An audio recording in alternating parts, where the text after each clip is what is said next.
Mark Twain was born and died during appearances of Halley's Comet. Mark Twain entered the world in 1835 as Halley's Comet burned across the night sky, and he left it in 1910 when that same comet returned. At first glance, this feels like a poetic coincidence, but the deeper you sit with it, the more unsettling it becomes. A human life full of chaos, creativity, regret, and humor, framed perfectly by a cosmic event that operates on its own cold schedule. The comet does not care about genius, fame, or memory. It arrives when it arrives. Yet Twain's existence unfolded exactly between two of its visits, as if time quietly opened a door for him and then closed it with the same key. What makes this coincidence emotionally gripping is not just the rarity, but the awareness. Twain knew it. He spoke about it openly, almost casually, saying he came in with the comet and expected to go out with it. That statement alone reframes the story from random chance into something that feels eerily intentional. When he actually died within a day of the comet's closest approach, the human mind struggles to dismiss it as meaningless. We are wired to look for patterns, because patterns make life feel less fragile and less absurd. This coincidence hooks us because it forces an uncomfortable thought. Maybe our lives are not as unstructured as we believe. Maybe beginnings and endings are not purely accidental. Even if logic tells us this was chance, emotionally it feels like alignment. It makes us reflect on our own timelines, wondering if invisible markers are already set, quietly orbiting toward us, waiting for the moment they align. Abraham Lincoln dreamed of his assassination days before it happened. Abraham Lincoln reportedly shared a disturbing dream shortly before his death, one in which he walked through the White House and discovered a corpse surrounded by grieving mourners. When he asked who had died, the answer came back: the president, killed by an assassin. What makes this coincidence so unsettling is not just that he dreamed of death, but that he dreamed of the exact role he would soon occupy, his own lifeless body mourned by a nation. Dreams are usually dismissed as mental noise, fragments of fear and imagination stitched together by the subconscious. Yet this one feels different because of its timing and specificity. Lincoln was a man carrying immense psychological weight. He was leading a fractured nation through civil war, absorbing loss on a scale few humans ever experience. His mind was constantly scanning for danger, betrayal, and collapse. In that state, the boundary between intuition and imagination becomes dangerously thin. Emotionally, this coincidence grips us because it raises a question we are never comfortable asking. Can the mind sense what is coming before logic catches up?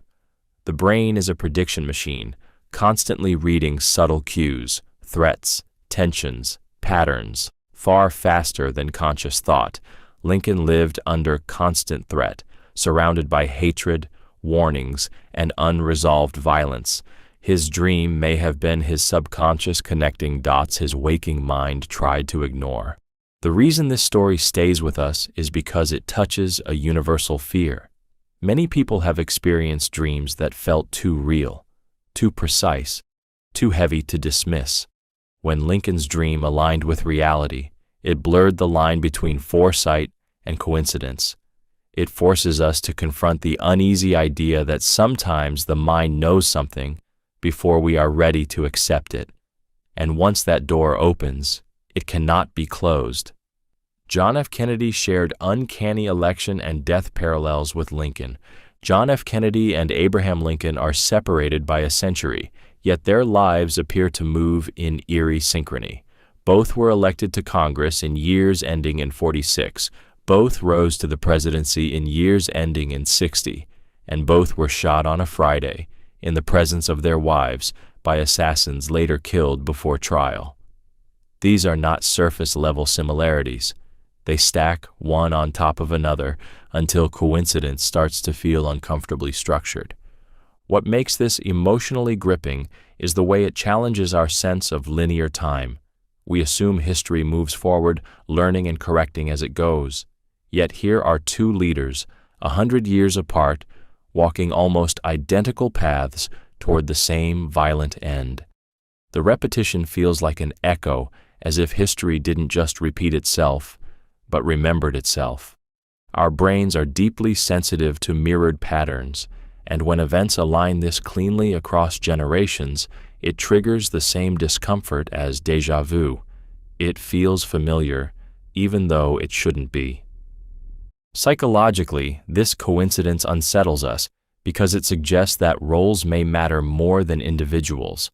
Lincoln and Kennedy occupied the same symbolic position, a unifying figure during national tension. When people step into powerful roles at volatile moments, the risks, enemies, and outcomes may also repeat. The men change, but the pressures stay the same. This story hooks us because it quietly asks a disturbing question. If two lives can align this precisely across time, how much of history is choice, and how much is a pattern waiting for someone to step into it? The thought lingers because it implies that progress does not erase danger. It only repackages it, waiting patiently for the next familiar shape to appear. Edgar Allan Poe died wearing another man's clothes under mysterious circumstances. Edgar Allan Poe was found delirious on the streets of Baltimore in 1849, wearing clothes that were not his own. Ill-fitting, cheap, and completely out of character for a man known to be meticulous about his appearance. He drifted in and out of consciousness, muttering a name no one could identify, and within days he was dead. No clear cause of death was ever established. What remains is a haunting image, a writer obsessed with madness, identity, and loss, dying as if he had stepped into one of his own stories. This coincidence unsettles us because clothing is deeply tied to identity. To die wearing another man's clothes suggests not just physical displacement, but psychological erasure. It feels symbolic, as if Poe himself had been overwritten. The lack of answers amplifies the unease. Was he robbed, drugged, victim of political voter fraud known as couping? Or did he simply unravel under the weight of his own mind? Every explanation opens more questions than it closes. Emotionally, this story hooks us because it taps into a primal fear, losing control over who we are before we die. Poe's life was already marked by grief, addiction, and instability, and his end feels like the final stripping away of certainty. No witnesses, no closure, just fragments. The mind struggles with unresolved narratives. We want endings to make sense, especially for people who shaped culture and language. Poe's death refuses to cooperate. It mirrors the themes he wrote about relentlessly: confusion, dread, and the thin line between sanity and chaos.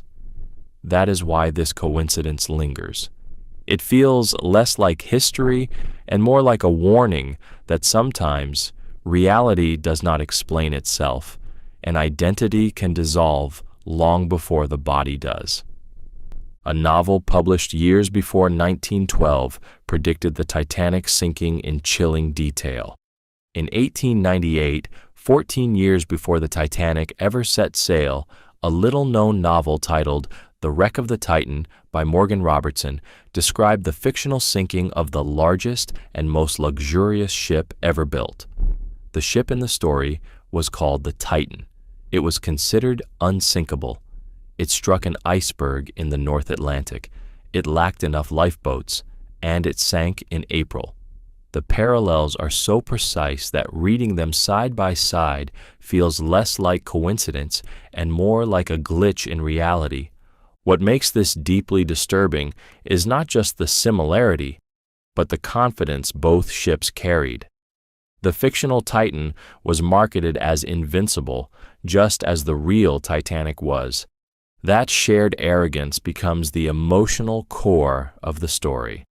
Humans have always trusted technology a little too much, believing scale and engineering could overpower nature.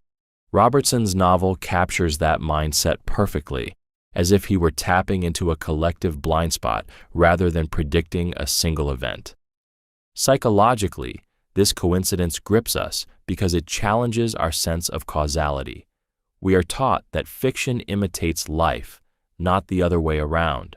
When reality mirrors a story written years earlier, it destabilizes that comfort. It suggests that human behavior follows patterns so predictable that disasters can be outlined before they happen. Pride, denial, and the dismissal of worst-case scenarios repeat themselves across time. This story lingers because it forces an uncomfortable realization. The warning was already written, not hidden, not symbolic, clear and specific. And still, nothing changed. That makes the tragedy feel heavier, as if fate wasn't silent, but ignored. Napoleon Bonaparte and Adolf Hitler rose, ruled, and fell following strikingly similar paths. Napoleon Bonaparte and Adolf Hitler lived more than a century apart, yet their trajectories feel disturbingly synchronized. Both emerged from national humiliation, promising restoration of pride to broken empires. Both were charismatic outsiders who rose rapidly through political chaos, reshaped their nations around personal authority, and convinced millions that destiny was on their side. Their ascent felt unstoppable, fueled by belief, symbolism, and an almost mythic sense of purpose. What makes this coincidence unsettling is how closely their downfalls mirror each other, each pushed too far east, invading Russia with overwhelming confidence and catastrophic miscalculation. Each underestimated winter, distance, and human endurance. As their campaigns collapsed, so did their grip on reality.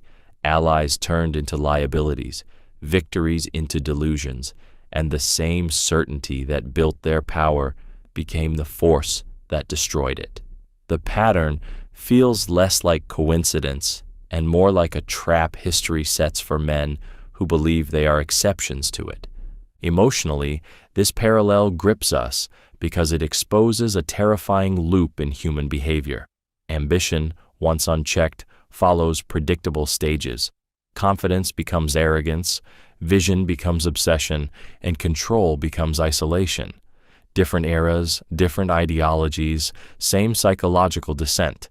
It suggests that when conditions align, economic pain, wounded identity, collective fear, history does not need new villains.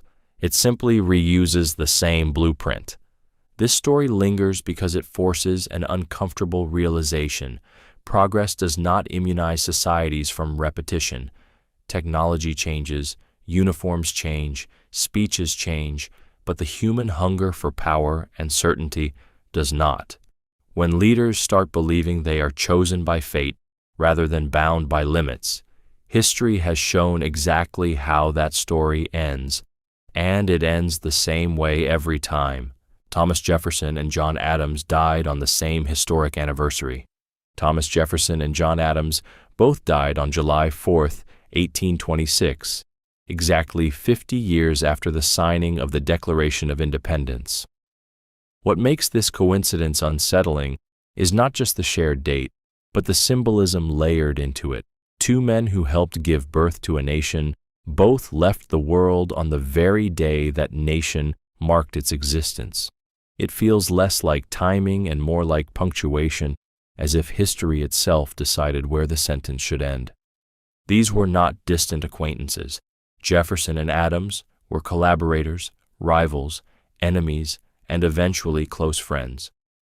Their relationship mirrored the turbulence of the country they helped create. Intense disagreement followed by hard-earned reconciliation. By the end of their lives, they were writing letters reflecting on liberty, sacrifice, and the fragile experiment they had launched decades earlier. Then, almost impossibly, they exited on the same day, tied forever to the moment they helped set in motion. Emotionally, this coincidence grips us because anniversaries are meant for remembrance, not endings. Death intruding on a celebration creates a strange cognitive dissonance. It forces us to confront how tightly creation and loss are intertwined. Independence Day represents beginnings, hope, and possibility, yet for Jefferson and Adams, it also became a final chapter. The mind struggles to see this as random because it fits too neatly into a narrative we instinctively want to believe. That meaning governs the biggest moments. Even knowing the role of chance, it feels as though their lives were bound to the idea of independence itself, beginning with it and concluding beneath its shadow. The story lingers because it suggests that some lives do not just participate in history, they are inseparable from its calendar, rising and falling with the symbols they helped create. Cleopatra lived closer to the moon landing than to the pyramids. Cleopatra ruled Egypt around 30 BCE, closer in time to the 1969 moon landing than to the construction of the Great Pyramids, which were already over 2,000 years old by the time she was born. This coincidence feels disorienting because it violently reshapes how we picture history. Most people instinctively imagine Cleopatra standing in the shadow of freshly built pyramids, as if ancient Egypt were a single frozen moment in time. In reality, she was already living in what was, to her, a deeply ancient world. What makes this emotionally gripping is how it exposes the illusion of historical distance. Our minds compress the past, blending thousands of years into a single vague image labeled ancient. But this coincidence forces us to confront how layered time really is. Cleopatra was closer to satellites, rockets, and modern science than to the builders who laid the stones we now associate with her civilization. That realization creates a subtle discomfort, because it reminds us that even what we call ancient was once full of people looking back at their own forgotten past. Psychologically, this hooks us because it mirrors how we experience our own lives. We assume we are close to beginnings, closer to origins than endings. Yet most of us are standing far deeper into history than we realize, surrounded by systems, cultures, and structures already ancient in their own right. Cleopatra wasn't at the start of Egypt's story. She was near its end. The coincidence lingers because it reframes progress. It shows that civilizations don't feel old while they are living. They feel current, urgent, and normal, just like now. And that thought quietly unsettles us, because it suggests that one day everything familiar to us will be viewed the same way we now misinterpret Cleopatra's world, flattened, simplified, and misunderstood by those who come long after. Julius Caesar ignored repeated warnings before his betrayal. Julius Caesar was warned again and again that danger was closing in on him. A soothsayer famously told him to beware the Ides of March. His wife Calpurnia begged him not to leave their home after dreaming of his murder.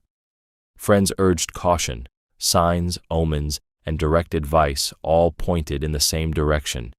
Yet Caesar dismissed them, choosing confidence over caution, and walked straight into the Senate, where he was betrayed and stabbed by those closest to him.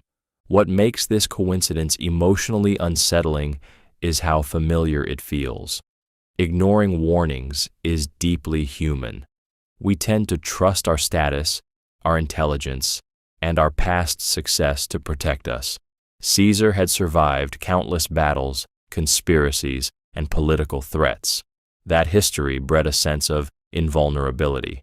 When you escape danger enough times, your brain begins to treat warnings as noise rather than signals. Psychologically, this story hooks us because it exposes a dangerous flaw in human thinking: normalcy bias.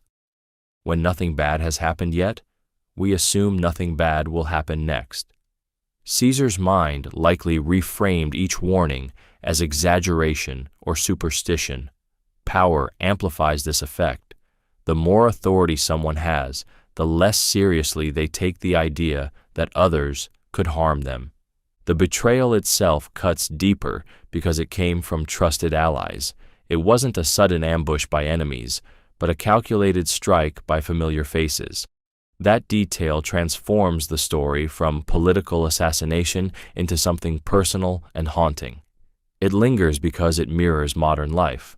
How often do people ignore red flags, dismiss gut feelings, or downplay risks because acknowledging them would force uncomfortable change? Caesar's end reminds us that warnings do not fail. We fail to listen to them, and the cost often arrives quietly, disguised as confidence. Gavrilo Princip assassinated a prince only because he took a wrong turn. Gavrilo Princip became one of the most consequential figures in history, not through careful planning, but through a mistake. The assassination attempt on Archduke Franz Ferdinand had already failed earlier that day. The bomb had missed. The opportunity was gone, or so it seemed. Then the driver of the royal car took a wrong turn, stopped to reverse, and unknowingly placed the Archduke directly in front of Princip, who was standing nearby, stunned by his own failure. What makes this coincidence emotionally unsettling is how small and ordinary the cause was. Not a grand conspiracy, not a flawless plan, but a navigational error, a pause, a moment of confusion. In that brief gap, Princip stepped forward and fired the shots that would ignite World War I and reshape the entire 20th century. Millions of lives, borders, and futures shifted because a car turned onto the wrong street. This story grips us because it attacks our belief that history is driven by intention and control. We like to think world-changing events are the result of deliberate decisions made by powerful people. Instead, this moment reminds us that chaos often sits behind the curtain. The scale of the outcome feels grotesquely mismatched with the simplicity of the cause.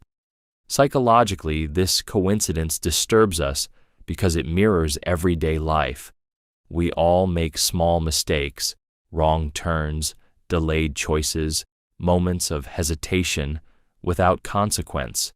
But this event suggests that the line between insignificance and catastrophe can be paper thin. It leaves a lingering unease.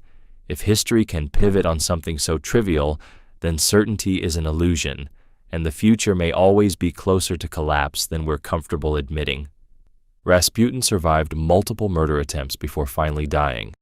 Grigory Rasputin became infamous not just for his influence over the Russian royal family, but for how unnaturally difficult he was to kill. According to accounts, he was poisoned with enough cyanide to kill several men, yet showed no reaction. When that failed, he was shot at close range and still attempted to escape. He was beaten, shot again, and only died after being thrown into an icy river. Even then, evidence suggested he was still alive when he hit the water. This story disturbs us because it violates one of our deepest assumptions, that the body has clear limits. Poison, bullets, cold, these are supposed to be final. Rasputin's refusal to die on schedule feels wrong, almost supernatural, and that discomfort is exactly why his legend refuses to fade. When something survives what should be fatal, the mind searches for explanations beyond biology. Faith, fear, myth, or curse rush in to fill the gap. Emotionally, this coincidence hooks us because Rasputin already existed in a space between belief and suspicion. To some, he was a healer. To others, a manipulator. His survival through repeated attempts reinforced both sides. Those who feared him saw proof of something inhuman. Those who believed in him saw confirmation of divine protection. Reality became secondary to perception. What makes this linger is the realization that reputation can become armor. By the time Rasputin finally died, he was no longer just a man, but a symbol people were desperate to erase. His prolonged death feels like a physical manifestation of that resistance. It leaves behind an unsettling thought. Sometimes, power does not come from strength or logic, but from the stories people are too afraid to stop believing. Robert Todd Lincoln was present near 3 presidential assassinations. Robert Todd Lincoln lived a life forever haunted by proximity to death. Not once, but repeatedly, in ways that feel almost scripted. He was the son of Abraham Lincoln and was present at Ford's Theater the night his father was assassinated. That alone would have been enough to mark a lifetime, but history didn't stop there. Years later, Robert was nearby when James A. Garfield was shot, and again when William McKinley was assassinated in 1901. 3 presidents, 3 murders, one man standing uncomfortably close to each moment. This coincidence feels disturbing because it suggests a shadow that follows rather than a single tragic event.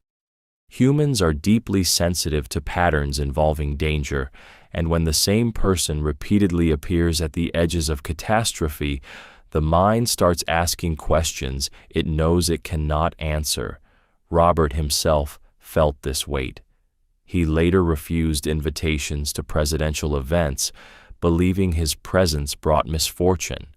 That belief alone reveals how deeply this pattern affected him. Emotionally, this story hooks us because it touches on survivors' guilt and the fear of being cursed by association. Robert did nothing wrong, yet history kept placing him near irreversible moments. It forces us to confront the idea that tragedy doesn't always strike randomly. Sometimes it clusters, circling the same people, the same families, the same roles. What makes this coincidence linger is its silence. Robert lived on, carried responsibility, held office, and watched history continue to unfold, all while knowing he had witnessed too much. It raises an uncomfortable thought that sometimes survival itself becomes the burden, and being close enough to tragedy repeatedly can feel almost as heavy as being its victim. Nikola Tesla envisioned modern technology but died alone and broke. Nikola Tesla imagined a future that looked uncannily like the world we live in now. He spoke of wireless communication, handheld devices transmitting information instantly, global networks of energy, and machines that could reshape civilization. At a time when most people were still adjusting to electric light, Tesla was already living decades ahead in his mind. And yet, despite shaping the foundation of modern technology, he died in a small hotel room, deeply in debt, largely forgotten, with no family at his side. What makes this coincidence emotionally gripping is the imbalance between vision and reward. We are taught that brilliance leads to success, that innovation is eventually recognized. Tesla's life quietly contradicts that belief. He gave the world ideas that power cities and connect continents, but he lacked the desire or ability to protect those ideas from people who understood profit better than purpose. His mind was tuned to possibility, not survival. Psychologically, this story hits a deep nerve because it reflects a fear many people carry but rarely say out loud, that your greatest contributions might outlive you, while you don't get to enjoy their impact. Tesla represents the person who sees too far ahead, moves too differently, and pays the price for not fitting the system that benefits from their insight.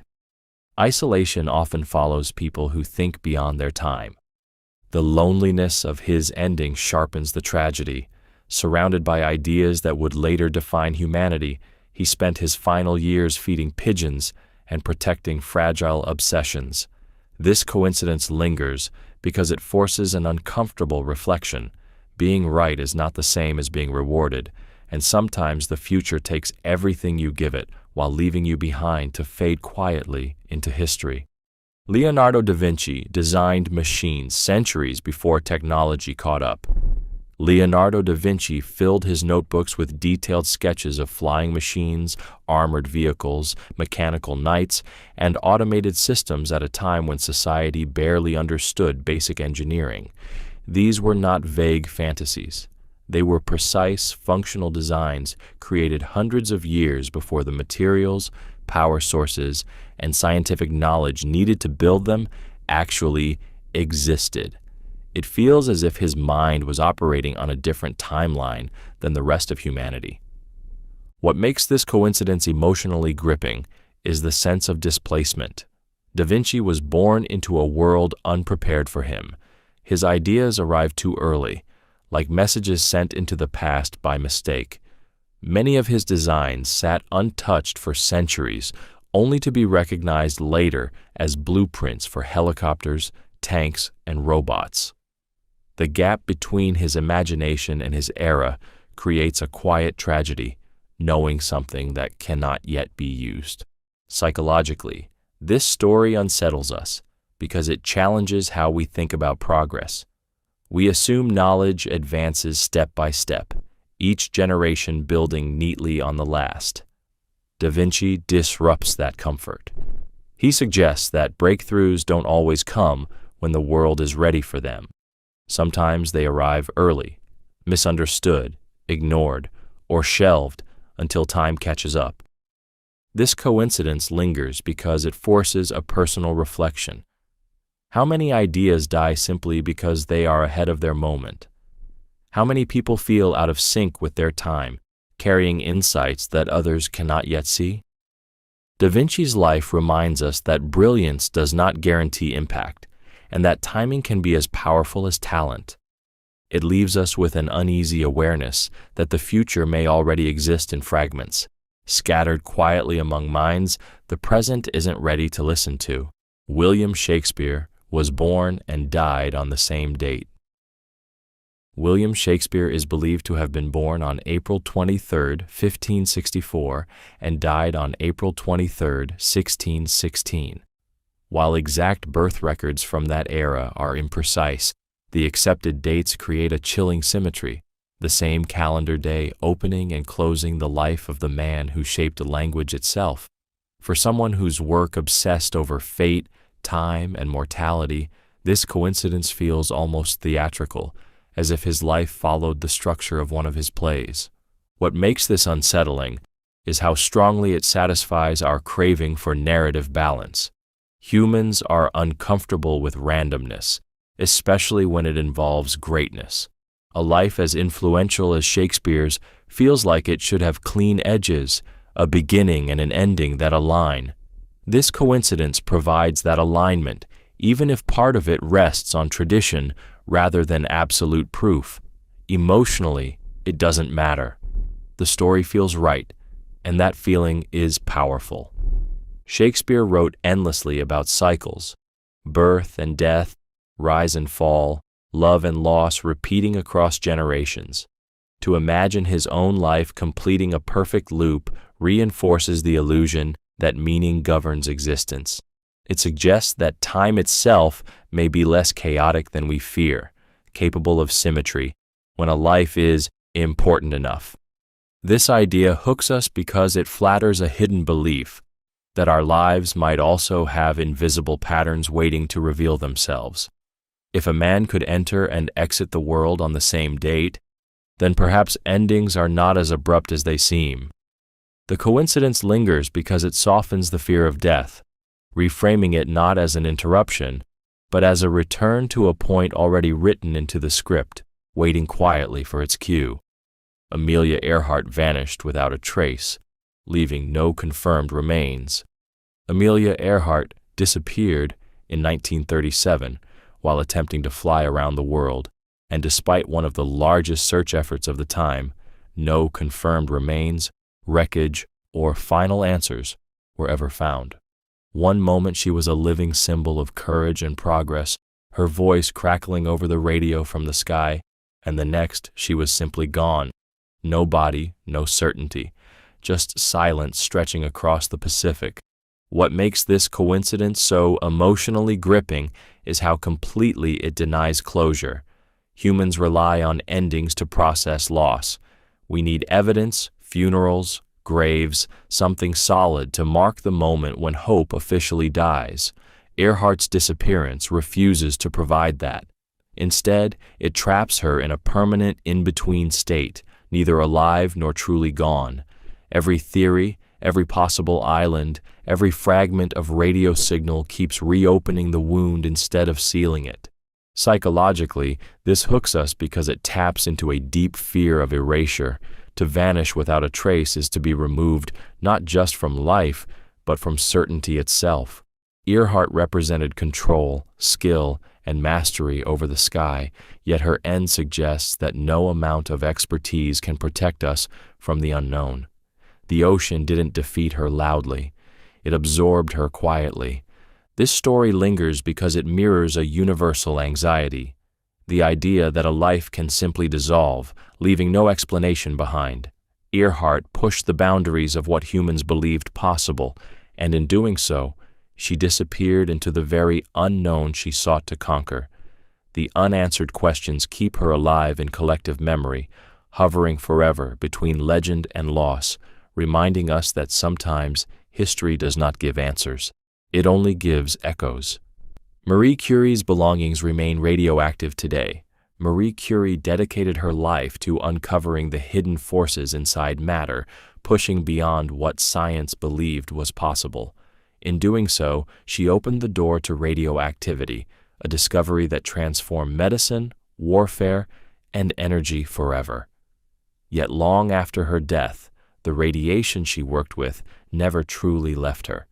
Her notebooks, clothing, and personal belongings are still so radioactive that they must be stored in lead-lined containers, handled only with protective gear, even more than a century later. What makes this coincidence emotionally unsettling is how literally her work fused with her life. Most people leave behind memories, ideas, or inventions. Curie left behind physical danger. The very materials that made her famous continued to harm long after she was gone, as if her research refused to stay in the past. It feels symbolic of sacrifice taken to an extreme, where curiosity does not just cost comfort or recognition, but the body itself. Psychologically, this story grips us because it blurs the line between achievement and self-destruction. Curie lived in a time when the dangers of radiation were unknown, and she handled glowing substances with bare hands, even carrying them in her pockets. The brain struggles with this because we assume knowledge protects us. Her story reminds us that progress often advances faster than understanding, and pioneers pay the price before anyone else realizes there is one. The emotional weight lingers because her legacy is both miraculous and deadly. The same discovery that saves lives through cancer treatment also took her own. Her belongings remaining radioactive feels like a quiet warning embedded in history that some breakthroughs never fully release their creators, and the cost of changing the world can echo long after the person is gone. Beethoven created masterpieces after losing his hearing. Ludwig van Beethoven began losing his hearing in his late 20s, a slow, terrifying decline for someone whose entire identity was built around sound.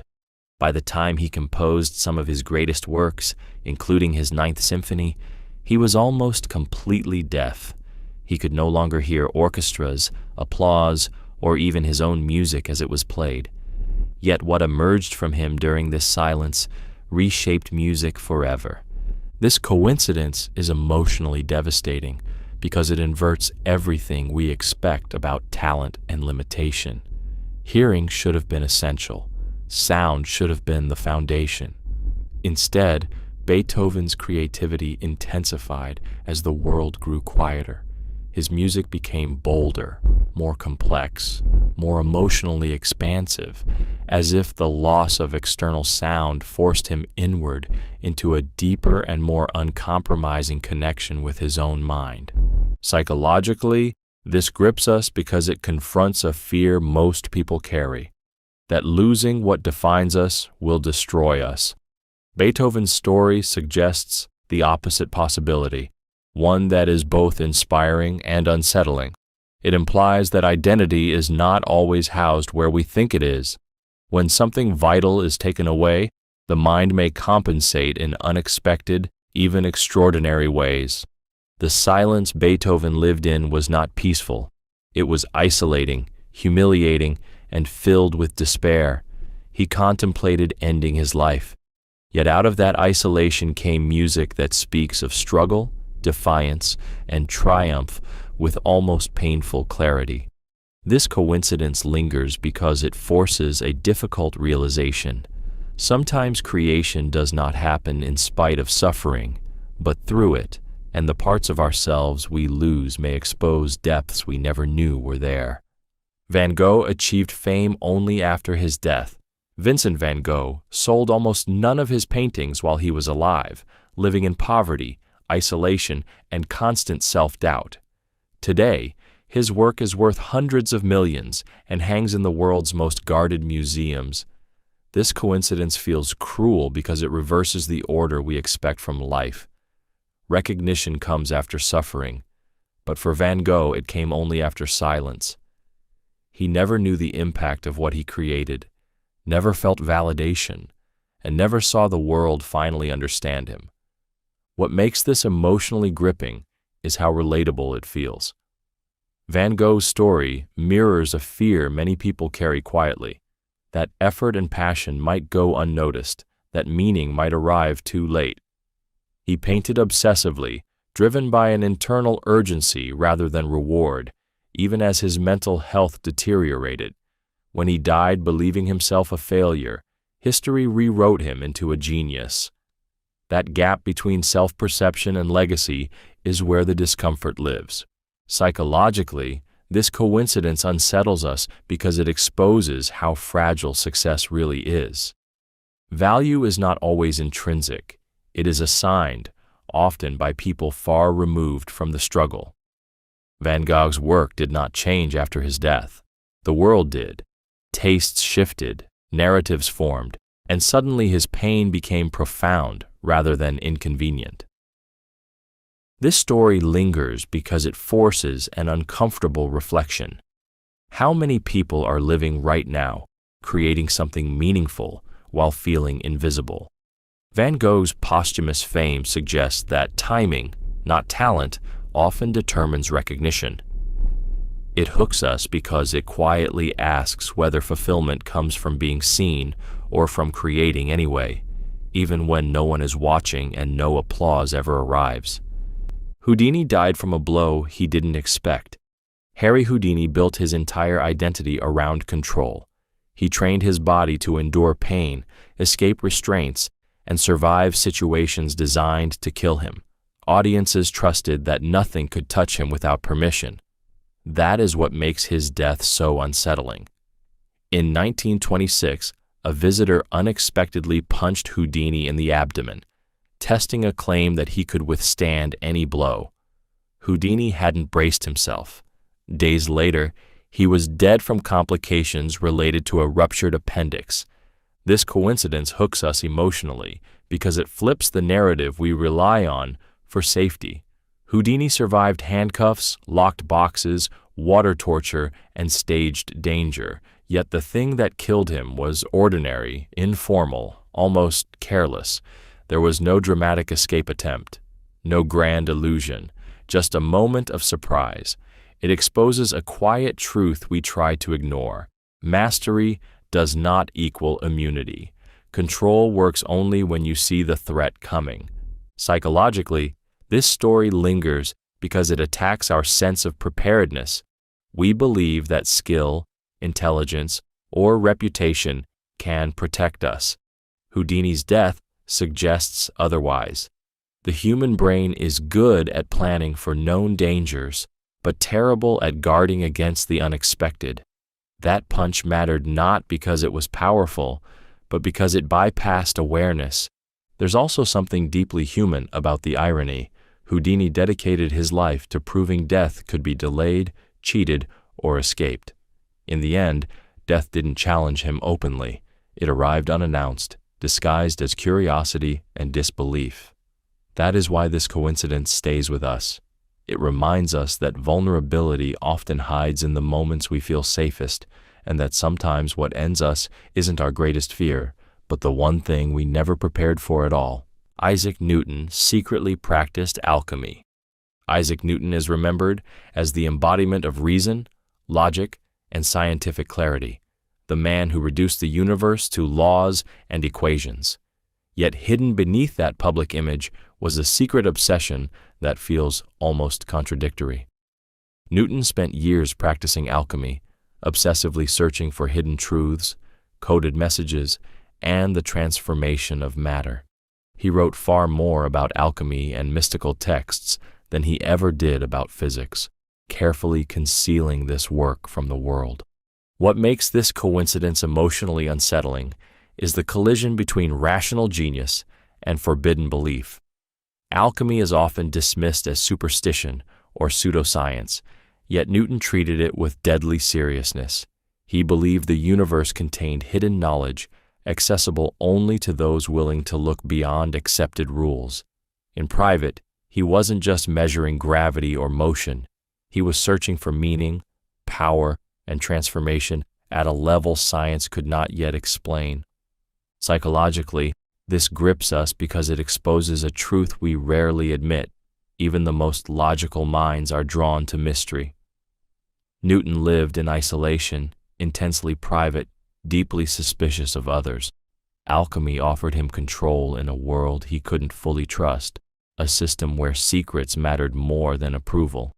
It gave structure to uncertainty, turning fear of the unknown into something he could study and manipulate. The emotional pull of this story comes from recognition. Many people present a polished, rational version of themselves while hiding beliefs, curiosities, or doubts that don't fit the image. Newton's secret work reminds us that brilliance does not erase uncertainty. Sometimes, the more someone understands the world, the more they feel compelled to search for what lies beyond it, even if it means walking alone into territory others refuse to acknowledge. Albert Einstein's brain was removed and studied without permission. Albert Einstein died in 1955, believing his body would be cremated and left untouched, wanting no shrine, no spectacle, no mythology built around his remains. Instead, during the autopsy, his brain was removed without consent by the pathologist on duty, photographed, sliced into hundreds of pieces, and preserved for study. Einstein's family was not asked beforehand. The man who unlocked the secrets of the universe lost control over his own body the moment he died. This coincidence is deeply unsettling because it violates a boundary we instinctively believe should be sacred. Death is supposed to be the final moment of autonomy. Yet even in death, Einstein's identity was reduced to an object of curiosity.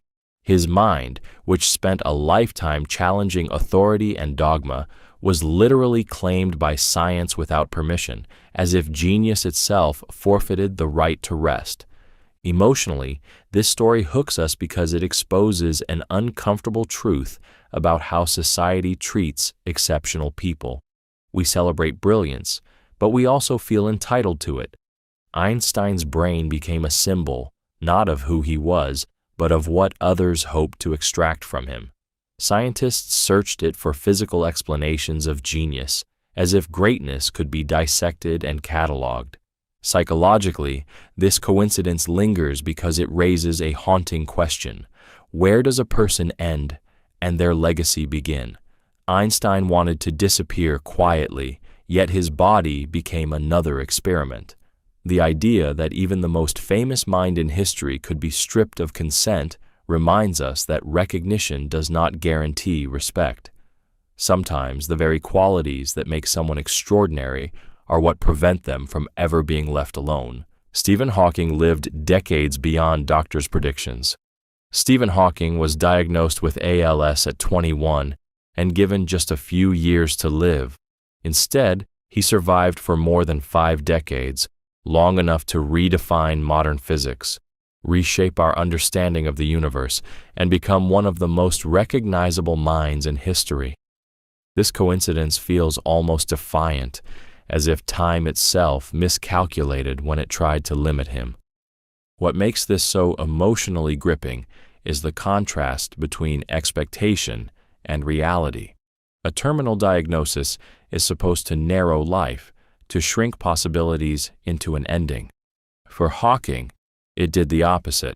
As his body weakened, his intellectual reach expanded.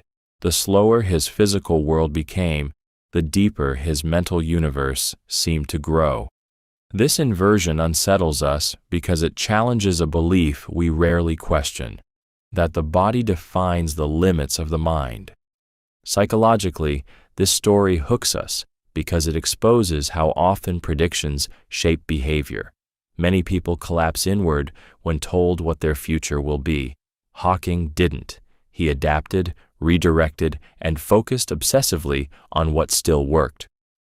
His survival was not just medical, it was psychological. Purpose became fuel. Curiosity became resistance. Meaning stretched time. There is also something uncomfortable about how wrong the experts were. Doctors rely on data, averages, and probability, yet Hawking became an outlier so extreme that it feels personal. It forces us to confront how fragile certainty really is, especially when applied to human potential. His life lingers in the mind because it suggests a dangerous idea, that limits are often statistical, not absolute.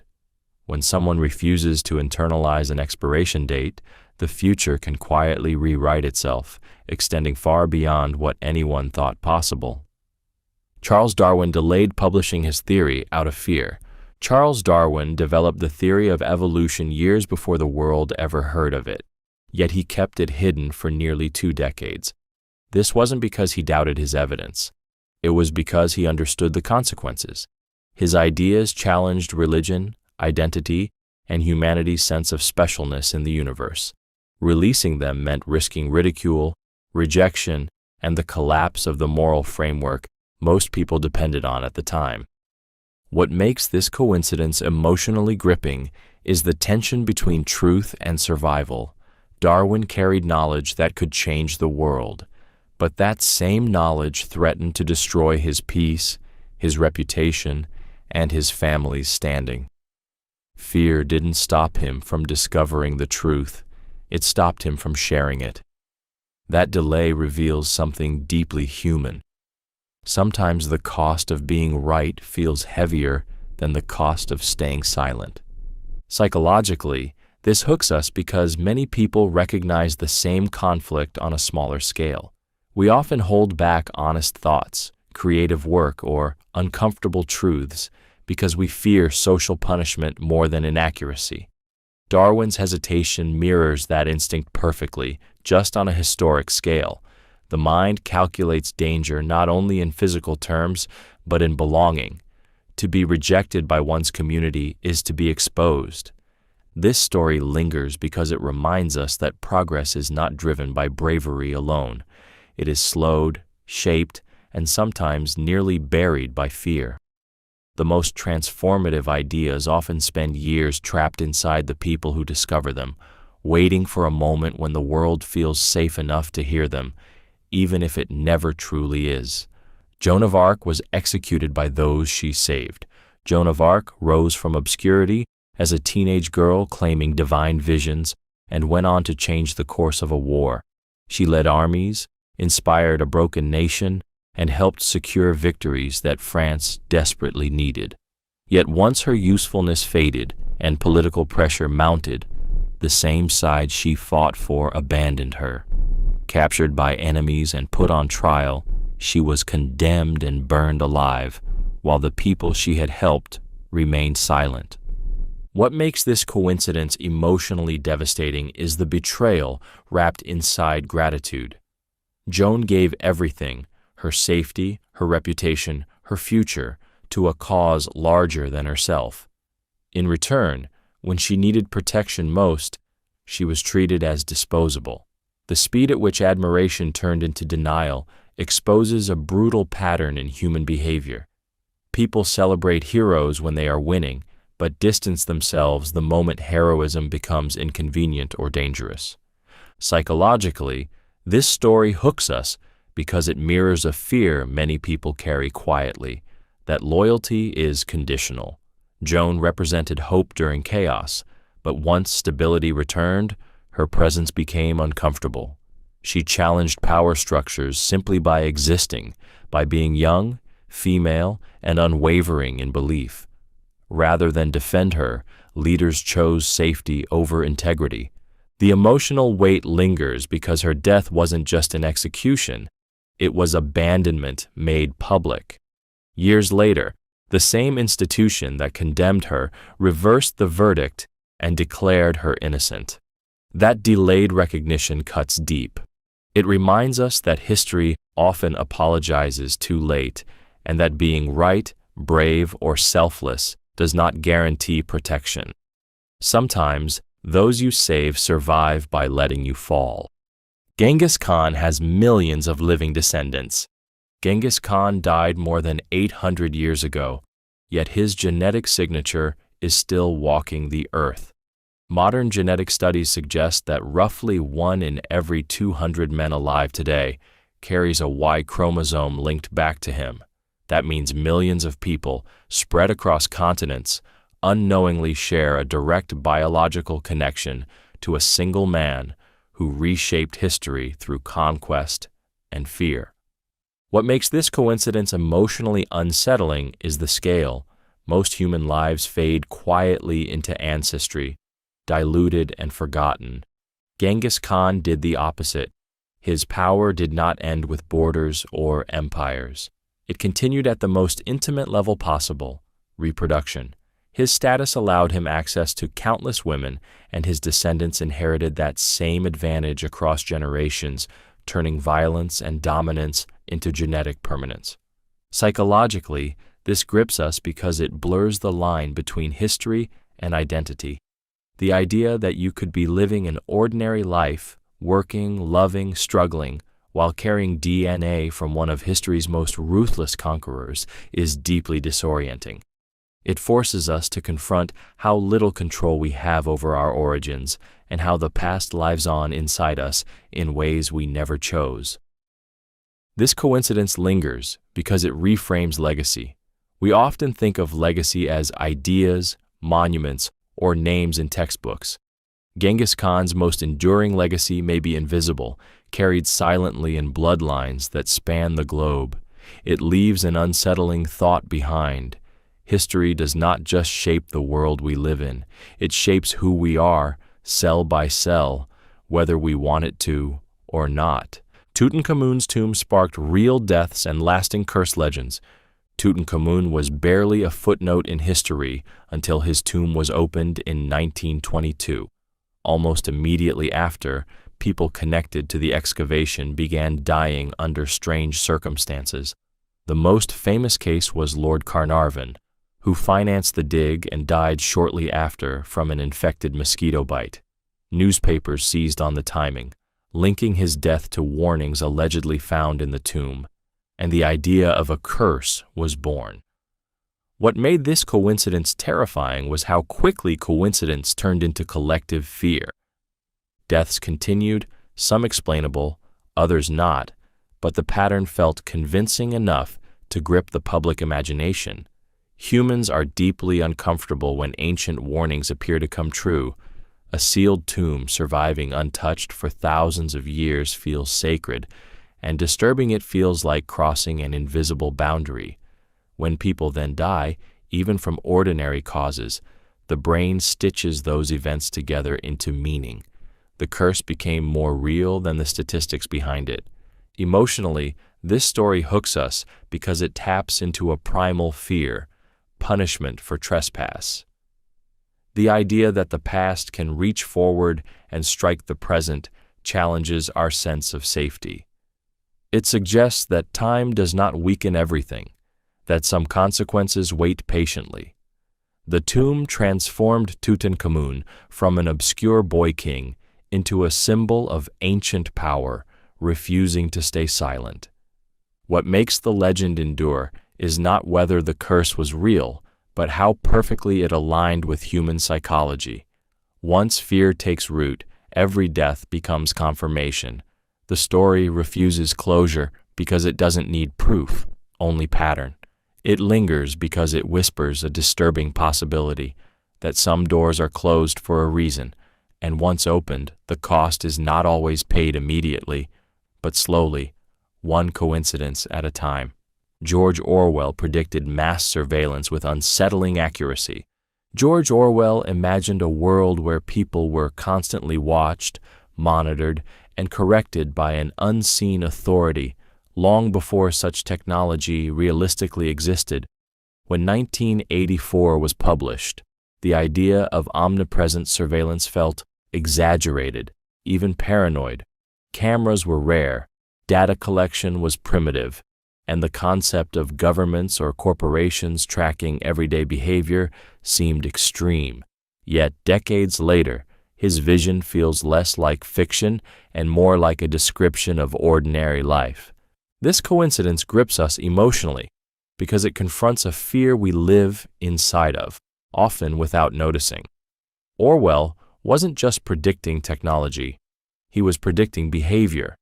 He understood that power doesn't need chains if it can observe. When people believe they are being watched, they begin to regulate themselves. They censor thoughts, alter speech, and suppress curiosity, not because they are forced to, but because they are conditioned. That psychological insight is what makes his predictions so disturbing. What keeps this story hooked in the mind is how subtly it unfolded. There was no single moment where surveillance arrived. It crept in disguised as convenience, safety, and connection. Orwell warned that control would not feel violent. It would feel normal, comforting even. And that is exactly why it works. This coincidence lingers because it forces an uncomfortable reflection. Orwell didn't foresee every device or platform, but he understood the trade humanity would make: privacy in exchange for ease, freedom in exchange for reassurance. His accuracy unsettles us because it suggests that the most dangerous systems are not imposed suddenly. They are accepted gradually until watching and being watched feels like the natural order of things. Mary Shelley wrote Frankenstein as a teenager during a nightmare. Mary Shelley was only 18 years old when a nightmare burned an image into her mind so vivid that she couldn't escape it. She described seeing a scientist kneeling beside the thing he had assembled, watching it stir to life in a moment of horror and regret. That single disturbing vision became Frankenstein, a story that would outlive her and permanently alter how humanity talks about creation, responsibility, and fear. What makes this coincidence emotionally unsettling is the contrast between age and insight. Teenagers are expected to dream about the future, not grapple with the consequences of playing God. Yet Shelley's nightmare tapped into something timeless, the terror of creating something you cannot control. The fact that this idea came to her not through careful planning, but through sleep, makes it feel less like invention and more like revelation. Psychologically, this grips us because nightmares bypass logic. They are raw, emotional, and unfiltered, pulling fears from deep parts of the mind we don't consciously visit. Shelley had grown up surrounded by death, loss, and radical ideas, and her subconscious stitched those experiences into a story about ambition gone too far. The monster was never just a creature. It was guilt, isolation, and the fear of being abandoned by one's creator. The emotional power lingers because Frankenstein feels prophetic. Long before modern science raised ethical alarms about artificial life and unchecked innovation, a teenager's nightmare captured the cost of creation without responsibility. It reminds us that some stories are not written by choice, but forced into existence by the mind itself, arriving fully formed, demanding to be told. Mozart believed he was being poisoned before dying young. Wolfgang Amadeus Mozart fell violently ill in 1791 at just 35 years old, and as his condition worsened, he became convinced that someone was poisoning him. He reportedly believed he had been given aqua tofana, a notorious poison of the era. His body swelled, he was bedridden, and he continued composing while drifting in and out of fever, writing music that would outlive him while believing his death was being deliberately engineered. This coincidence is emotionally haunting because it places paranoia and genius in the same room. Mozart's mind, capable of astonishing clarity and beauty, was trapped inside a failing body filled with fear. Whether the poisoning was real or imagined remains debated, but the belief itself is what lingers. To die young while suspecting betrayal twists the end of his life into something deeply tragic and isolating. Psychologically, this story grips us because it highlights how vulnerability amplifies fear. Mozart was financially strained, overworked, and physically exhausted. In that state, the mind searches for meaning behind suffering, and suspicion becomes a way to make sense of pain. The idea that someone wanted him dead gave his illness a narrative, even if that narrative was false. This coincidence stays with us because it mirrors a universal anxiety, the fear that harm comes not from randomness, but from intent. Mozart died believing his death was not an accident, and that belief shadows his final works with an eerie intensity. It reminds us that brilliance does not protect against fear, and that sometimes the mind, desperate for explanation, turns inward and creates one, leaving history to wonder where illness ends and dread begins. Plato described a lost civilization resembling Atlantis. Plato wrote about Atlantis as a powerful, advanced civilization that vanished beneath the sea in a single catastrophic event. At face value, it reads like a philosophical allegory, a cautionary tale about arrogance and moral decay. Yet what makes this coincidence unsettling is how closely his description resembles real-world ideas of lost civilizations, submerged cities, and geological disasters discovered centuries later. The story refuses to stay safely in the realm of fiction. Emotionally, Atlantis grips us because it plays on a deep human anxiety, that greatness is temporary. Plato described a society at its peak, technologically and culturally superior, undone not by enemies, but by its own excess and a sudden natural collapse. That fear feels timeless. It mirrors modern concerns about progress, outpacing wisdom, about civilizations believing themselves untouchable right before they fall. Psychologically, this coincidence hooks us because it aligns with how memory and myth work together. When we uncover ruins, sunken coastlines, or evidence of ancient disasters, the mind instinctively reaches for narratives that already exist.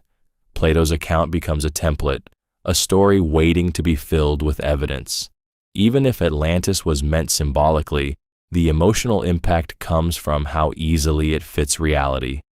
The story lingers because it suggests that history may be far less linear than we assume. Entire cultures can rise, dominate, and disappear, leaving behind only fragments and stories. Atlantis feels haunting, not because it might have existed, but because it could have. It forces the uncomfortable thought that our own civilization may one day be reduced to myth, debated by future minds wondering whether we were real, exaggerated, or a warning passed down through stories that survived when everything else sank. Socrates was executed for questioning authority. Socrates was sentenced to death not for violence, rebellion, or treason, but for asking questions. His crime was encouraging people to think for themselves, to examine beliefs they had inherited without scrutiny, and to challenge those in power through logic rather than obedience. In ancient Athens, this was framed as corrupting the youth and disrespecting the gods. In reality, it was threatening the comfort of certainty. What makes this coincidence emotionally disturbing is how familiar it feels. Socrates lived in a society that prided itself on democracy and free thought, yet when confronted with ideas that destabilized authority, it chose elimination over reflection. His execution reveals a psychological pattern that repeats across history. Systems tolerate questioning only until those questions expose weakness. At that point, curiosity becomes dangerous. This story hooks us because it highlights a fear most people recognize instinctively. Speaking honestly carries risk. Challenging accepted narratives can isolate you, label you, or erase you. Socrates understood this and still refused to stop questioning. Even when given the chance to escape, he chose to accept his sentence, believing that abandoning his principles would be worse than death. That decision transforms his execution from punishment into a mirror. Psychologically, this lingers because it exposes how authority protects itself. Power rarely silences critics by arguing better. It silences them by controlling consequences. Socrates' death wasn't about law. It was about discouraging others from following his path. The reason this coincidence still resonates is because it hasn't ended. Questioning authority remains one of the fastest ways to attract resistance. Socrates forces us to confront an uncomfortable truth. Societies often claim to value truth, but only when it doesn't demand change, discomfort, or loss of control. Pythagoras feared beans and believed they contained souls.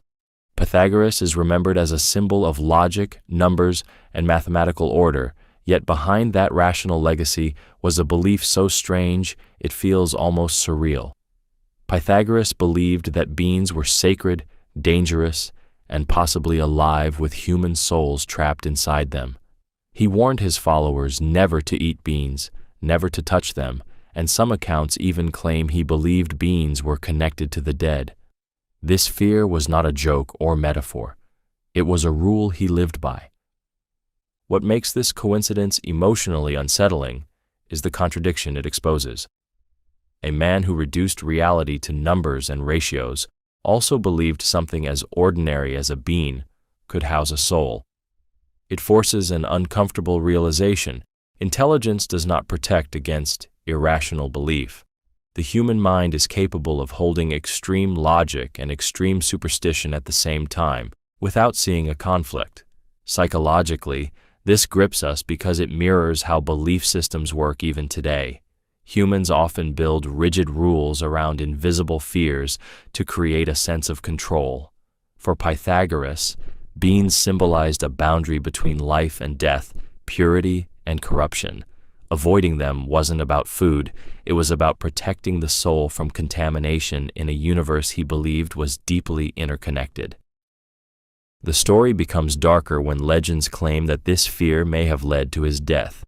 One account says he refused to cross a field of beans while fleeing enemies, choosing death over violating his belief. Whether literal or symbolic, the idea lingers because it exposes a haunting truth. Sometimes people don't die because of external threats, but because their own beliefs become more powerful than survival itself. Henry VIII changed religion to end a marriage. Henry VIII did not break from the Catholic Church over theology, faith, or spiritual revelation. He did it because he wanted a divorce. When the Pope refused to annul his marriage to Catherine of Aragon, Henry chose a more radical solution. He severed England from Rome and declared himself the head of a new church. In one decision driven by personal desire, an entire nation's religion was rewritten. This coincidence is emotionally unsettling because of how disproportionate the cause and effect feel. A private marital frustration triggered a public, irreversible transformation that reshaped laws, beliefs, traditions, and power structures for generations. Millions of people were suddenly expected to redefine their faith, not because truth had changed, but because a king's personal life had reached a breaking point. Psychologically, this grips us because it exposes how fragile systems of belief can be when authority is absolute. We often imagine religion as immovable, sacred, and protected from human impulse. Henry's actions tear that illusion apart. They reveal how easily ideology can bend when power feels threatened or denied. The boundary between conviction and convenience collapses. The story lingers because it forces an uncomfortable reflection on leadership and control. When one person holds enough power, personal emotions can masquerade as divine mandate. Henry didn't just change his own fate. He altered marriages, executions, inheritances, and loyalties across an entire kingdom. The coincidence feels haunting because it reminds us that history is not always shaped by grand ideals, but by very human desires, frustration, obsession, and the refusal to be told no. Queen Victoria wore mourning clothes for 4 decades. Queen Victoria lost her husband, Prince Albert, in 1861, and from that moment forward she never truly rejoined the living world as others knew it. She wore black for the remaining 40 years of her life, transforming personal grief into a permanent public identity.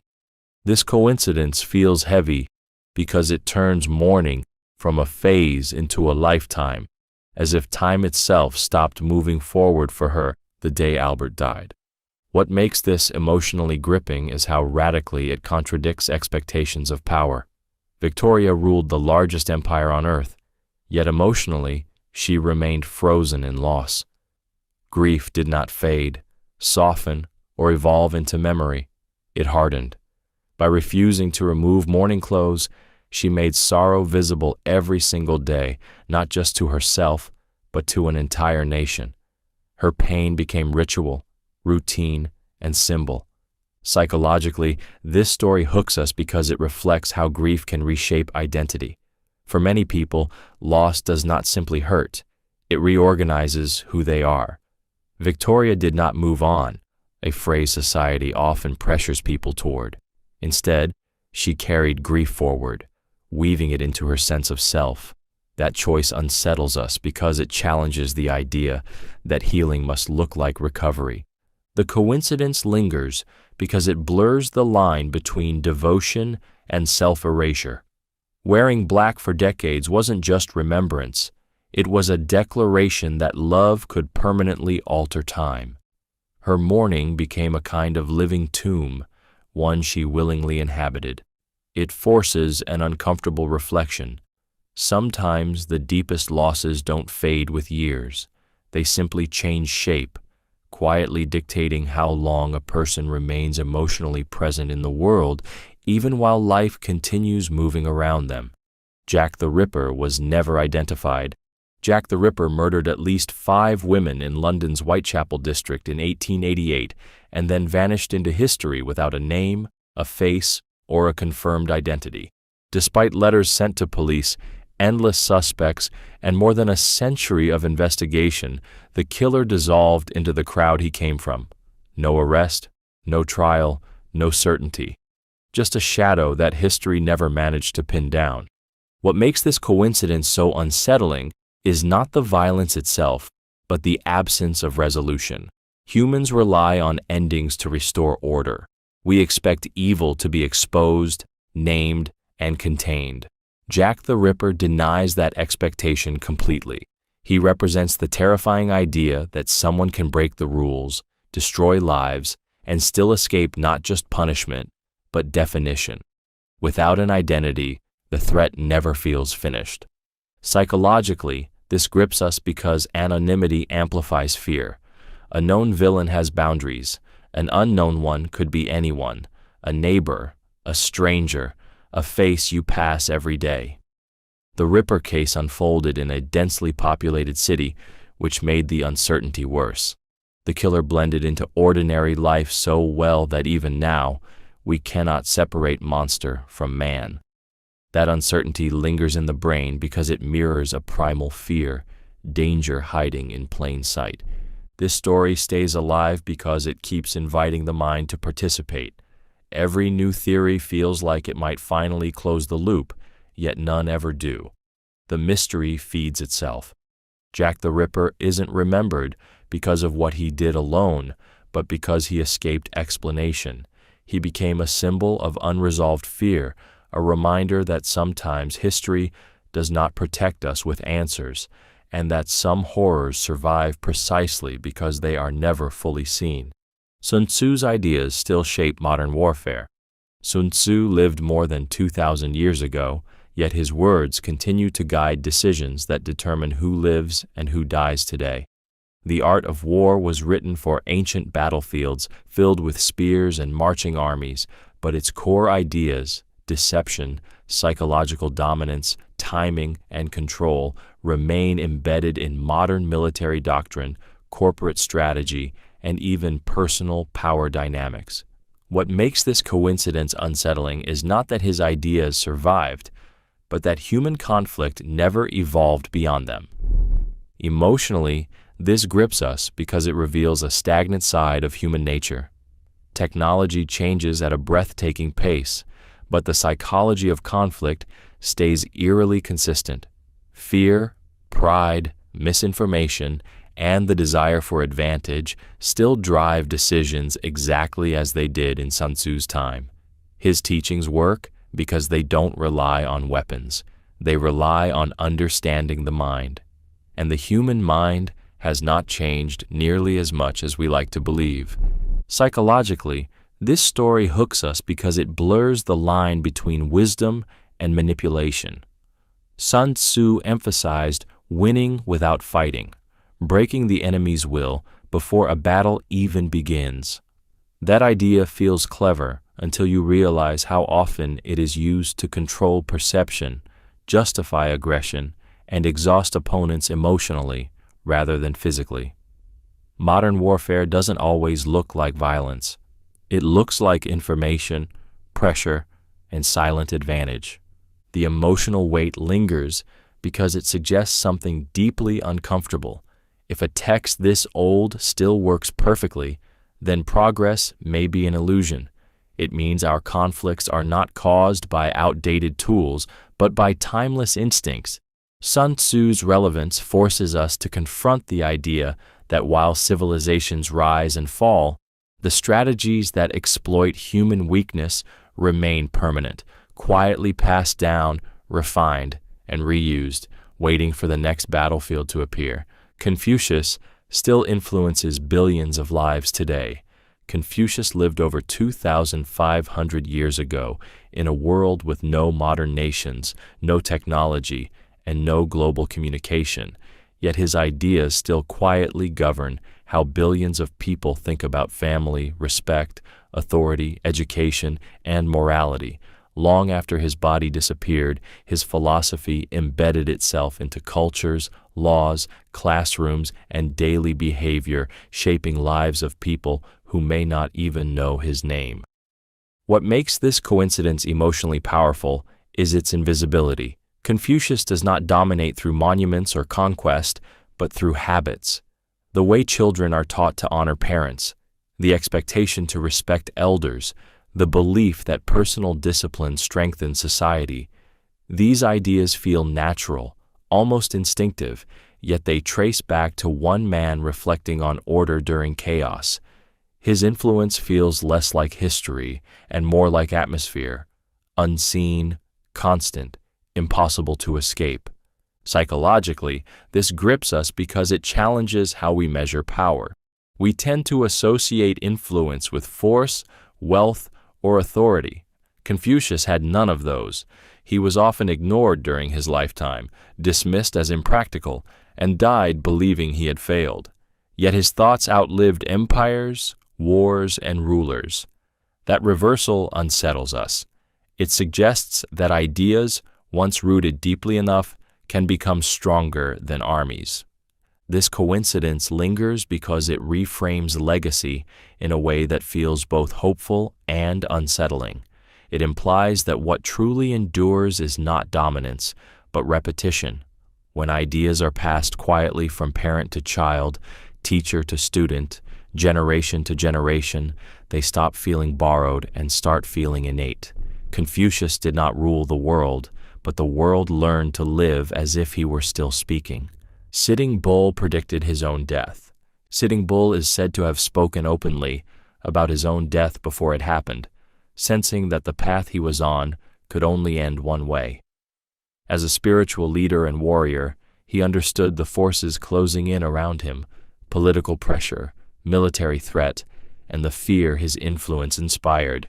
When he was killed during an attempted arrest in 1890, his earlier words took on a chilling weight, transforming foresight into prophecy. What makes this coincidence emotionally powerful is that it wasn't mystical bravado. It was awareness. Sitting Bull lived in a world where intuition, experience, and survival were tightly linked. He had watched patterns repeat, leaders removed, resistance crushed, warnings ignored. His prediction feels less like supernatural vision and more like clarity born from living inside an unstoppable system. That clarity is terrifying because it suggests that sometimes the future is visible but unavoidable. Psychologically, this story hooks us because it touches a universal fear, knowing what's coming and being unable to change it. Most people avoid imagining their own death, yet Sitting Bull faced it directly. That confrontation strips away comfort and illusion. It reveals the emotional burden of leadership, where responsibility doesn't just risk failure, but guarantees sacrifice. The reason this lingers is because his death wasn't random. It was the consequence of standing firm when compromise meant erasure. His prediction forces us to question how often people sense their end approaching through pressure, isolation, and escalating danger. It suggests that foresight doesn't always offer escape. Sometimes it only grants understanding, leaving a person to walk forward anyway, fully aware of the cost, carrying dignity into an ending they already recognized as inevitable. Ramses II lived unusually long for the ancient world. Ramses II ruled Egypt for more than 6 decades and lived into his 90s, an age that was extraordinarily rare in the ancient world.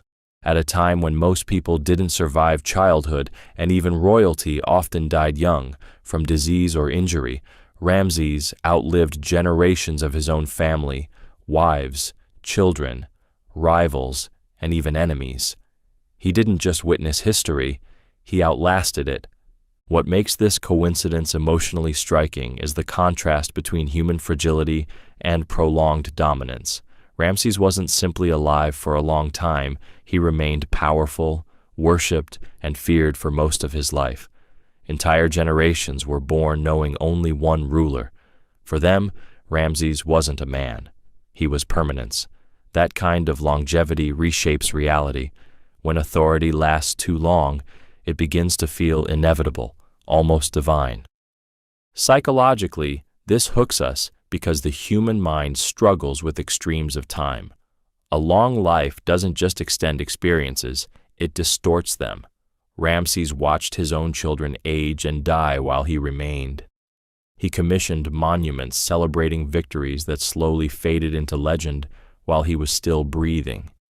His face was carved into stone again and again, reinforcing the illusion that he would never leave. This story lingers because it blurs the line between human and myth. Longevity in the ancient world felt supernatural, and Ramses leaned into that perception, presenting himself as godlike. Even after death, his presence refused to fade. His mummy was preserved, studied, transported, and honored thousands of years later. The coincidence forces an uncomfortable reflection. When someone lives long enough, power stops feeling earned and starts feeling eternal. And that illusion can be just as dangerous as it is impressive. Christopher Columbus never knew he reached a new continent. Christopher Columbus crossed an unknown ocean believing he would reach Asia, and even after multiple voyages, he died convinced he had done exactly that. He never understood that he had stumbled onto an entirely new continent, one that would later reshape global history, redraw maps, and alter the fate of millions. The name he is remembered by is tied to a discovery he never realized he made. What makes this coincidence emotionally unsettling is the disconnect between impact and awareness. Columbus changed the world in irreversible ways, yet his own understanding of his achievement was incomplete. He searched for something specific, clung to that belief, and filtered reality to fit it. Even as evidence mounted that the land, people, and geography didn't align with Asia, his mind resisted the truth. Letting go of the original goal would have meant admitting that the journey had gone far beyond his control. Psychologically, this story grips us because it reflects a common human tendency. We often don't recognize the magnitude of what we're part of while it's happening. People chase one outcome so intensely that they miss the larger transformation unfolding around them. Columbus measured success by intention, not consequence, and history measured him by the opposite. The emotional tension lingers because it forces a quiet realization. Legacy is often shaped without consent or clarity. Someone can trigger massive change without understanding it, approving it, or even wanting it. Columbus died holding on to a version of reality that no longer existed, unaware that the world had already moved on and redefined his actions. It's a reminder that meaning is not always decided by the one who acts, but by time, distance, and those who come after. Galileo Galilei was punished for telling the truth. Galileo Galilei used observation, mathematics, and evidence to confirm that the Earth was not the center of the universe. What should have been celebrated as progress was instead treated as heresy. He was summoned, threatened, and ultimately forced to publicly deny what he knew to be true. The punishment was not just house arrest. It was the humiliation of being compelled to lie about reality in order to survive. This coincidence is emotionally disturbing because it exposes a deep tension between truth and power. Galileo did not challenge authority with rebellion or violence. He challenged it with facts, and that was enough to make him dangerous. His telescopes showed moons orbiting Jupiter and planets moving in ways doctrine could not explain. In that moment, truth became a threat, not because it was wrong, but because it destabilized belief systems built on certainty and control. Psychologically, this grips us because it mirrors a fear that still exists today. The cost of speaking what others are not ready to hear. Galileo's punishment was a warning, not just to him, but to everyone watching. Knowledge was allowed only if it aligned with authority. Curiosity had limits. Crossing them meant isolation and silence. The story lingers because it feels timeless. Progress often arrives before permission. Those who see clearly are not always rewarded. Sometimes they are restrained. Galileo's forced recantation reminds us that truth does not guarantee safety, and being right does not mean being protected. It leaves behind an uneasy realization that society does not always reject falsehoods. It sometimes rejects reality itself when the truth threatens the structures it depends on. Sigmund Freud feared death while studying it obsessively. Sigmund Freud devoted much of his life to dissecting the human mind, especially its hidden fears, desires, and anxieties. Yet despite building theories around mortality, repression, and the unconscious, Freud himself was deeply afraid of death. This coincidence feels unsettling because it exposes a sharp divide between understanding something intellectually and being able to emotionally accept it. The man who taught the world to analyze fear could not escape his own. What makes this emotionally gripping is how human it feels. Freud didn't just casually study death, he returned to it repeatedly, framing it as a fundamental force shaping behavior. He theorized that much of human action is driven by a tension between the will to live and an unconscious pull toward destruction.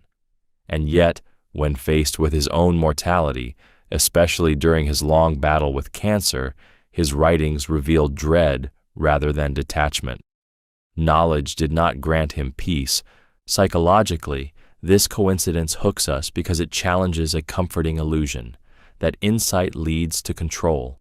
Freud knew more about fear than almost anyone, but fear remained untouched by that knowledge. It suggests that awareness does not neutralize anxiety. Sometimes it sharpens it. The mind can map terror without ever disarming it. This story lingers because it mirrors a quiet contradiction many people live with. We research, plan, and intellectualize the things that scare us, hoping mastery will follow. Freud's life suggests otherwise. He understood death deeply, yet still recoiled from it. That tension makes his work feel more haunting, not less.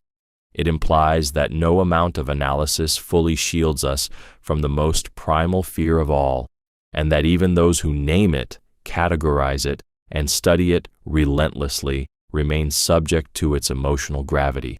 H.P. Lovecraft wrote cosmic horror, yet lived in fear. H.P. Lovecraft created stories about vast, indifferent universes where humans are insignificant, powerless, and one revelation away from madness. His fiction suggests a mind comfortable staring into existential darkness. Yet in real life, Lovecraft was deeply anxious, socially withdrawn, and fearful of change, illness, poverty, and the outside world. The man who taught generations to fear the unknown was himself terrified by it. This coincidence grips us because it exposes a strange psychological reversal. Lovecraft didn't write horror from confidence or detachment. He wrote from vulnerability. His stories weren't warnings meant for others. They were expressions of his own dread, externalized into monsters, ancient gods, and uncaring cosmoses. By giving shape to his fears, he gained a sense of control over them, even if only on the page.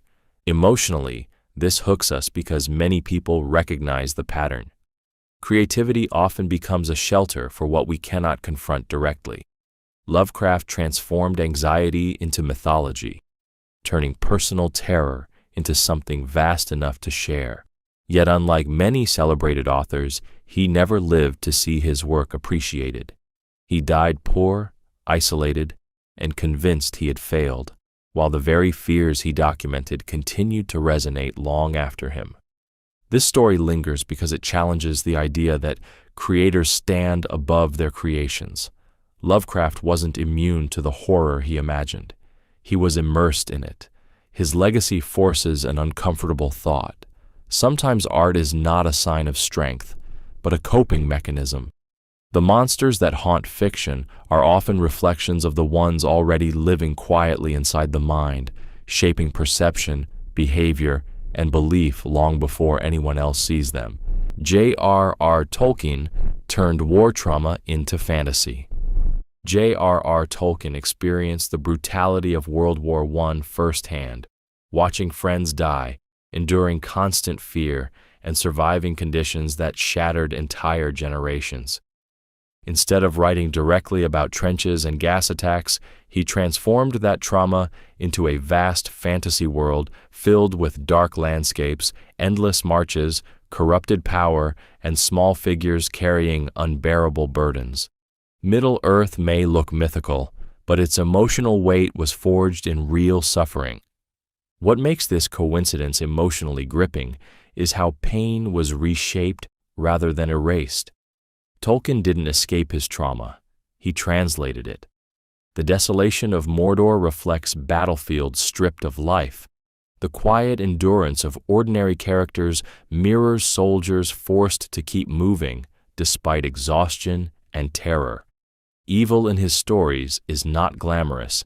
It is consuming, relentless, and often born from the desire for control, echoing what war does to both victims and aggressors. Psychologically, this story hooks us because it reveals how the mind survives overwhelming experiences. When reality becomes too painful to confront directly, imagination steps in as a protective layer. Fantasy becomes a safe container for emotions that would otherwise destroy the person carrying them. Tolkien's world allowed him to explore loss, fear, loyalty, and hope without reliving the trauma in its rawest form. The emotional pull lingers because it reframes fantasy itself. These stories endure not because they are escapist, but because they are honest in disguise. Tolkien proved that imagination can carry truth more gently than memory. His work reminds us that some of the most beloved worlds are not born from comfort or leisure, but from people trying to make sense of devastation without letting it consume them. C.S. Lewis died the same day as Kennedy. C.S. Lewis died on November 22, 1963, the exact same day John F. Kennedy was assassinated. One death shook the world in real time, broadcast live through radios and televisions, freezing history in a single violent moment.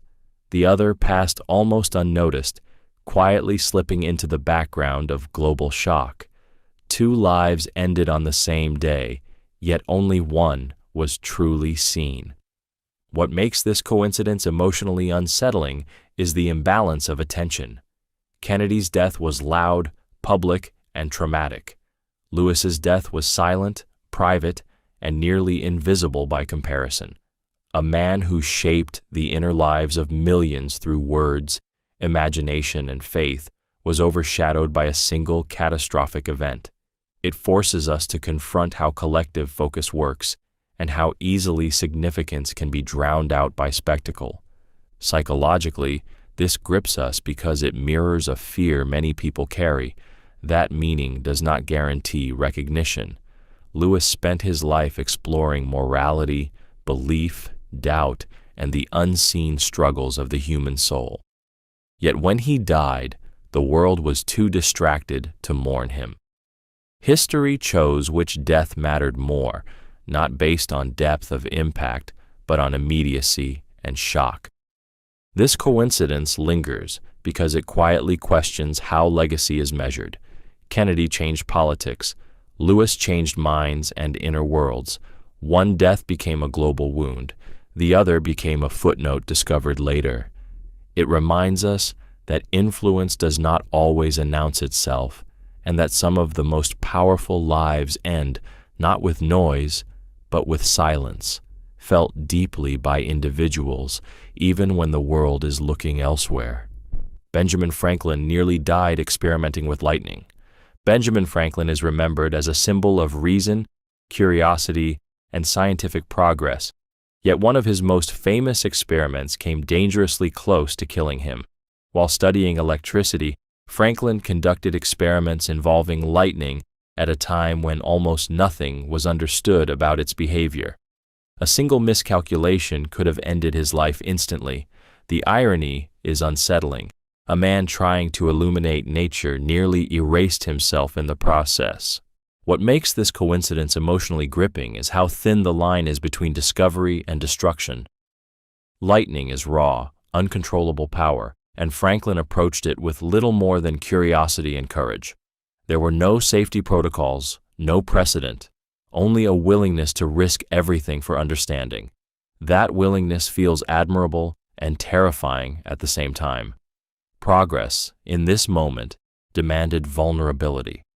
Psychologically, this story hooks us because it challenges the idea that intelligence guarantees safety. Franklin was brilliant, methodical, and forward-thinking, yet brilliance did not make him immune to danger.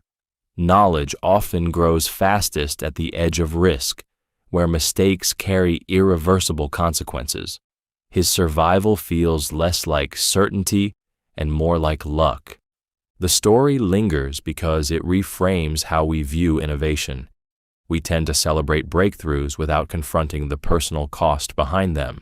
Franklin's near-death experience reminds us that advancement is built on people who willingly stepped into the unknown, accepting that understanding the world might require sacrificing themselves to it.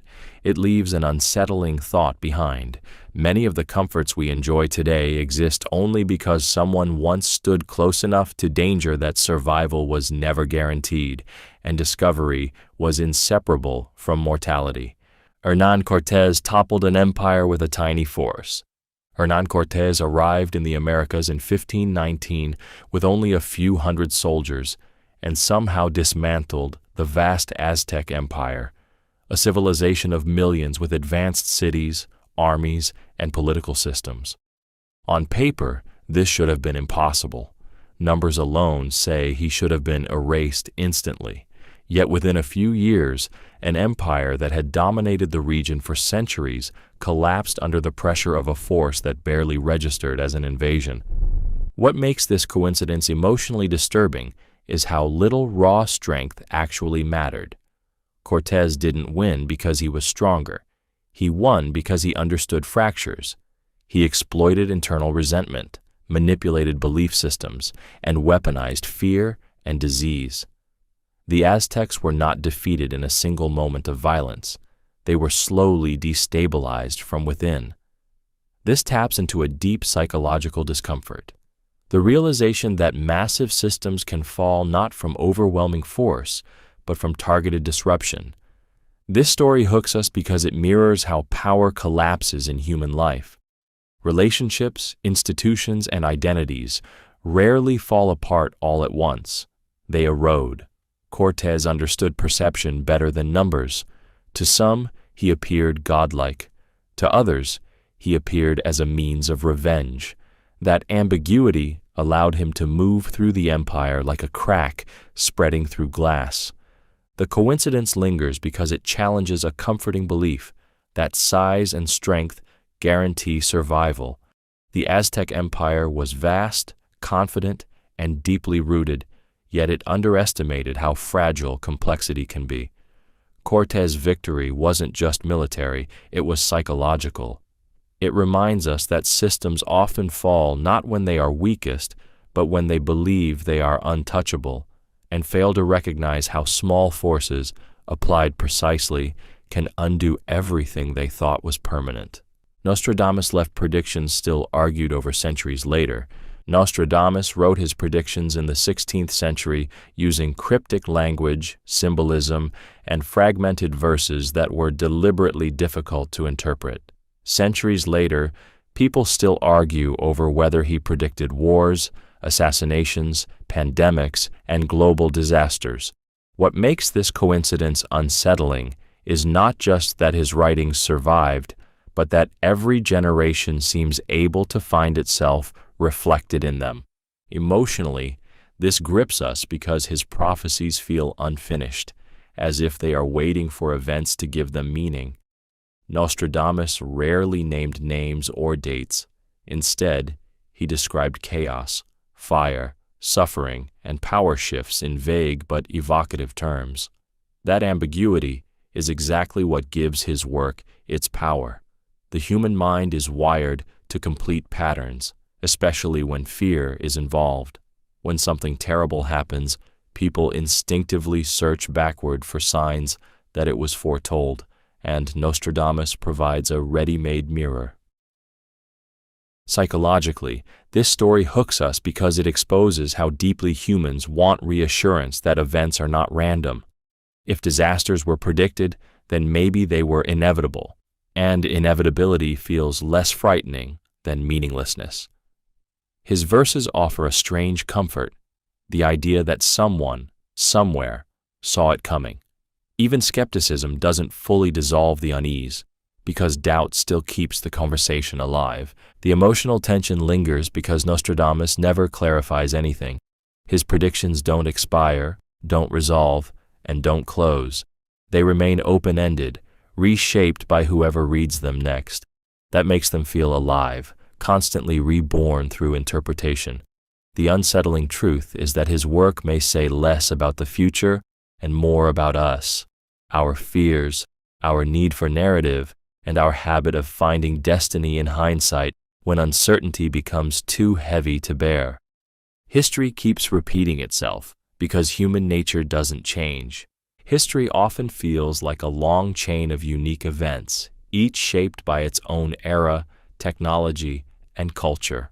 Yet when you step back, the patterns become impossible to ignore. Power rises and corrupts. Fear fuels division. Pride blinds judgment. Ambition overreaches. Again and again, different faces step into the same roles and make eerily similar choices. The circumstances change, but the instincts underneath remain untouched. What makes this idea emotionally unsettling is how personal it feels. We like to believe humanity is progressing morally as fast as it is technologically, but history suggests otherwise. The same impulses that drove ancient wars, betrayals, and collapses still operate today, just dressed in modern language and tools. Greed still disguises itself as necessity. Control still calls itself security. Violence still justifies itself as protection. Psychologically, this grips us because it attacks the comforting illusion that we know better now. Human beings are driven by emotion long before logic. fear of loss, hunger for status, need for belonging, desire for certainty. These traits once helped us survive. Now, on a global scale, they repeat disasters. When pressure rises, people revert to instinct, not enlightenment. This coincidence keeps listeners hooked because it shifts responsibility inward. History is no longer something that happened to other people in the past. It becomes a mirror. If human nature stays the same, then repetition is not a mystery, it's a warning. Every generation believes it will be the exception, the one that finally breaks the cycle. Yet the cycle persists, quietly suggesting that unless self-awareness evolves faster than power, the future will continue to resemble the past, no matter how advanced it looks on the surface. Alexander the Great conquered most of the known world before dying at 32. Alexander the Great reshaped the ancient world at an age when most people are still defining who they are. By his early 30s, he had conquered territories stretching from Greece to India, toppling empires and spreading culture, language, and power at a scale never seen before. Then, abruptly, he was gone. No gradual decline, no final chapter of reflection, just a sudden death that froze his legend in youth. What makes this coincidence emotionally gripping is the contrast between speed and finality. Alexander lived faster than history itself, compressing what could have been multiple lifetimes into barely a decade of conquest. His death at 32 feels wrong because it collides with our expectations of legacy. We associate greatness with longevity, yet Alexander achieved immortality through intensity rather than time. That imbalance leaves the mind unsettled. Psychologically, this story hooks us because it triggers a deep anxiety about unfinished potential. Alexander left no clear successor, no completed vision, only fragments of an empire that immediately began to fracture. His death exposes how fragile even the most overwhelming success can be. Power evaporates quickly when the person holding it disappears. The reason this lingers is because it challenges how we measure a life. Length suddenly feels irrelevant. Impact becomes the only metric that matters. Alexander's story forces an uncomfortable reflection. If everything could end abruptly, what truly defines a meaningful life, years lived or force of action? His early death turns ambition into both inspiration and warning, suggesting that burning intensely can reshape the world, but it may also leave no time to understand what that reshaping ultimately cost. Alexander's burial site vanished and was never found. Alexander the Great conquered most of the known world, reshaped history before the age of 33, and ensured his name would never be forgotten. Yet his final resting place, the one thing meant to preserve his body and legacy, disappeared. Ancient sources describe grand tombs, public viewings, and even visits by later rulers, but somewhere across centuries of wars, shifting cities, and collapsing empires, Alexander's burial site simply vanished. This coincidence feels deeply unsettling because it inverts the promise of legacy. Alexander achieved what few humans ever have: lasting fame. His name survived intact, repeated in classrooms, books, and myths. But his physical presence did not. The body that conquered continents was lost to time, unmarked, unclaimed, and unreachable. It forces a disturbing contrast between memory and matter. History remembered the idea of Alexander, but forgot the man himself. Psychologically, this hooks us because humans crave permanence through symbols. Tombs exist to anchor legacy, to say, "This mattered." Losing Alexander's burial site strips away that anchor. It suggests that even the most powerful figures cannot fully control how they are remembered. Time doesn't erase greatness loudly. It erodes it quietly, one detail at a time. The story lingers because it mirrors a fear many people carry silently, that achievement does not guarantee preservation. Alexander wanted immortality through conquest, and in one sense, he got it. But the disappearance of his tomb reveals the uncomfortable truth beneath that dream. Reputation may endure, but the physical self dissolves. What remains is a story retold by others, shaped by their needs, long after the original presence has been completely absorbed by the past. Percy Shelley drowned, and his heart refused to burn during cremation. Percy Shelley died young, violently, and almost symbolically. In 1822, he drowned at sea when his boat was caught in a sudden storm. Because of health laws at the time, his body was cremated on the beach in full view of friends. As the flames consumed his remains, something impossible seemed to happen. His heart did not burn. While the rest of his body turned to ash, the heart remained intact, pulled from the fire and preserved. What makes this coincidence emotionally disturbing is how perfectly it aligns with Shelley's identity. He was a poet of overwhelming emotion, obsession, longing, and idealism. His writing fixated on passion, rebellion, and the endurance of feeling beyond physical limits. To imagine the literal heart refusing to be destroyed feels less like biology and more like metaphor made real, as if his defining trait could not be erased even by death. Psychologically, this grips us because the heart is more than an organ in human symbolism. It represents love, belief, and emotional truth. A heart surviving fire challenges our expectation that death is total and final. It creates the unsettling sense that something essential can outlast the body, that identity may cling on even when everything else is stripped away. The story becomes even heavier, knowing the heart was kept by those who loved him, passed between hands like a relic. It transforms grief into something tangible. Shelley's death did not just end a life. It left behind an object charged with meaning and unresolved emotion. This coincidence lingers because it collapses the distance between poetry and reality, reminding us that sometimes symbolism doesn't stay on the page. Sometimes it burns, resists, and refuses to disappear. Lord Byron kept Shelley's heart for years. Lord Byron kept the heart of his close friend Percy Bysshe Shelley after Shelley drowned in 1822.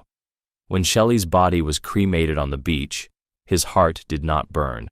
Whether due to a medical condition or sheer chance, it survived the flames intact. What followed feels less like history and more like obsession. Byron took possession of the heart, treating it not as a relic to be buried, but as something too emotionally charged to let go. This coincidence is emotionally disturbing because it collapses the boundary between grief and fixation. Keeping a friend's heart is not an act of reason. It is an act of refusal. Refusal to accept death as final. Refusal to let memory settle into the past.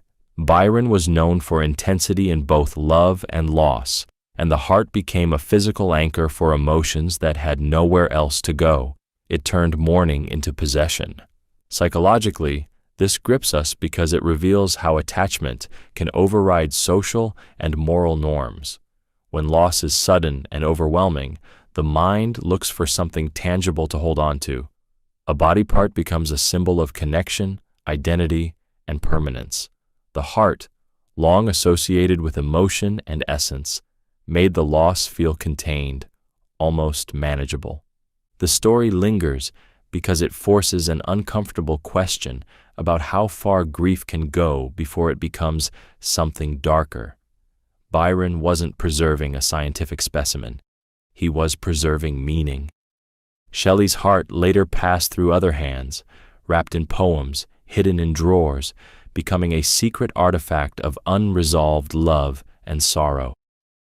This coincidence unsettles us because it shows that even brilliant minds are not immune to irrational attachment, and that sometimes the dead continue to live, not in memory, but in objects we are not ready to release.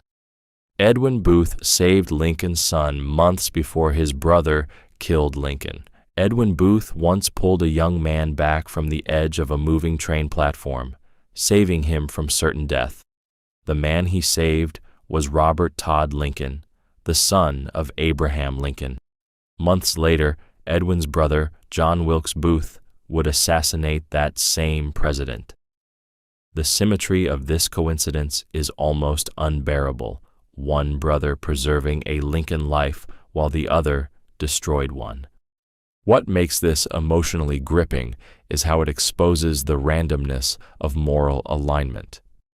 Edwin Booth was one of the most respected actors of his time, known for discipline and restraint. His brother followed a radically different path, driven by ideology and resentment. The idea that these two men came from the same family unsettles us because it challenges our belief that character is predictable. Good and evil do not always separate cleanly. Sometimes they grow side by side. Psychologically, this story hooks us because it collapses cause and effect into a single frame. If Edwin hadn't acted that day, Lincoln's son would have died. If John Wilkes hadn't acted later, the president would have lived. One moment of instinctive compassion, one moment of deliberate violence, bound together by blood and timing. The mind struggles to process that balance. The coincidence lingers because it suggests that history is shaped not only by grand decisions, but by fleeting encounters that never make sense until afterward. Edwin Booth spent the rest of his life haunted by his brother's actions, knowing that his own act of saving was forever entangled with an act of killing. It leaves a disturbing thought behind. Sometimes the universe doesn't choose sides. It allows opposites to coexist, letting one hand give life while the other takes it away, all within the same name. Vladimir Lenin's preserved body is still displayed a century later. Vladimir Lenin died in 1924, yet his body never truly left public life. Instead of being buried, it was chemically preserved and placed on permanent display, turning a dead man into a political symbol frozen in time. Generations who never lived under his rule have stood in silence, staring at his face, unchanged, as if history itself refused to let him decay. What makes this coincidence emotionally unsettling is how it blurs the boundary between death and authority. Death is supposed to be final, a moment where power dissolves and memory takes over. Lenin's preserved body interrupts that process. By keeping him physically present, the state transformed a human being into an idea that could not age, weaken, or be questioned. The body became propaganda, silently reinforcing permanence and control. Psychologically, this hooks us because humans instinctively associate decay with honesty. Bodies decomposing remind us that everyone is equal in the end. Lenin's preservation denies that truth. It creates the illusion that ideology can outlast biology, that belief systems can be embalmed and kept intact if handled carefully enough. That illusion is powerful and dangerous. The story lingers because it forces an uncomfortable reflection on how far societies will go to preserve meaning. Lenin did not choose this fate, yet his body became a tool visited by millions long after his voice fell silent. The coincidence isn't just that he's still there, but that people keep coming to see him. It suggests that humans are not only afraid of death, but of letting go. So afraid that sometimes we choose to preserve the dead rather than confront the fact that even revolutions, like bodies, are meant to end. George Washington never lived in the White House. George Washington is inseparable from the image of the American presidency, yet he never once lived in the building that would come to symbolize it. The White House was still under construction when his presidency ended, meaning the man who defined the role never stepped inside the home designed to represent it. He led a revolution, shaped a government from nothing, and set the standard every future president would be judged against, without ever inhabiting the seat of power most people associate with him. What makes this coincidence emotionally unsettling is the disconnect between foundation and reward. Washington carried the burden of uncertainty, rebellion, and fragile nation building at a time when failure meant collapse. He governed without precedent, without guarantees, and without the security future leaders would inherit. Yet the symbols of stability, comfort, and authority came only after he was gone. It feels like the classic human pattern of pioneers bearing the cost while successors inherit the structure. Psychologically, this story grips us because it mirrors how contribution often works in real life. The people who build systems rarely get to enjoy them. They operate in chaos, improvisation, and risk, while later generations experience the polished result and assume it was always inevitable. Washington's absence from the White House exposes how history compresses struggle into symbols, erasing the discomfort that came first. The emotional weight lingers because it reframes legacy. Washington is remembered everywhere in stone, statues, and names, yet he never lived in the house most closely tied to his title. It quietly reminds us that impact and comfort do not arrive together, and that the most influential roles are often played before the stage is finished being built. Benjamin Franklin wrote his own epitaph as a joke. Benjamin Franklin wrote his own epitaph decades before his death, and instead of treating it with reverence or fear, he turned it into a joke. He compared his body to the worn cover of an old book, content to be discarded, while expressing confidence that the work inside would be revised and improved in a new edition. Death, for him, was not an ending, but an edit. This coincidence is emotionally striking because it flips our usual relationship with mortality. Most people avoid thinking about their death, and those who do often approach it with dread or solemnity. Franklin approached it with wit. By joking about his own burial, he stripped death of its power to intimidate.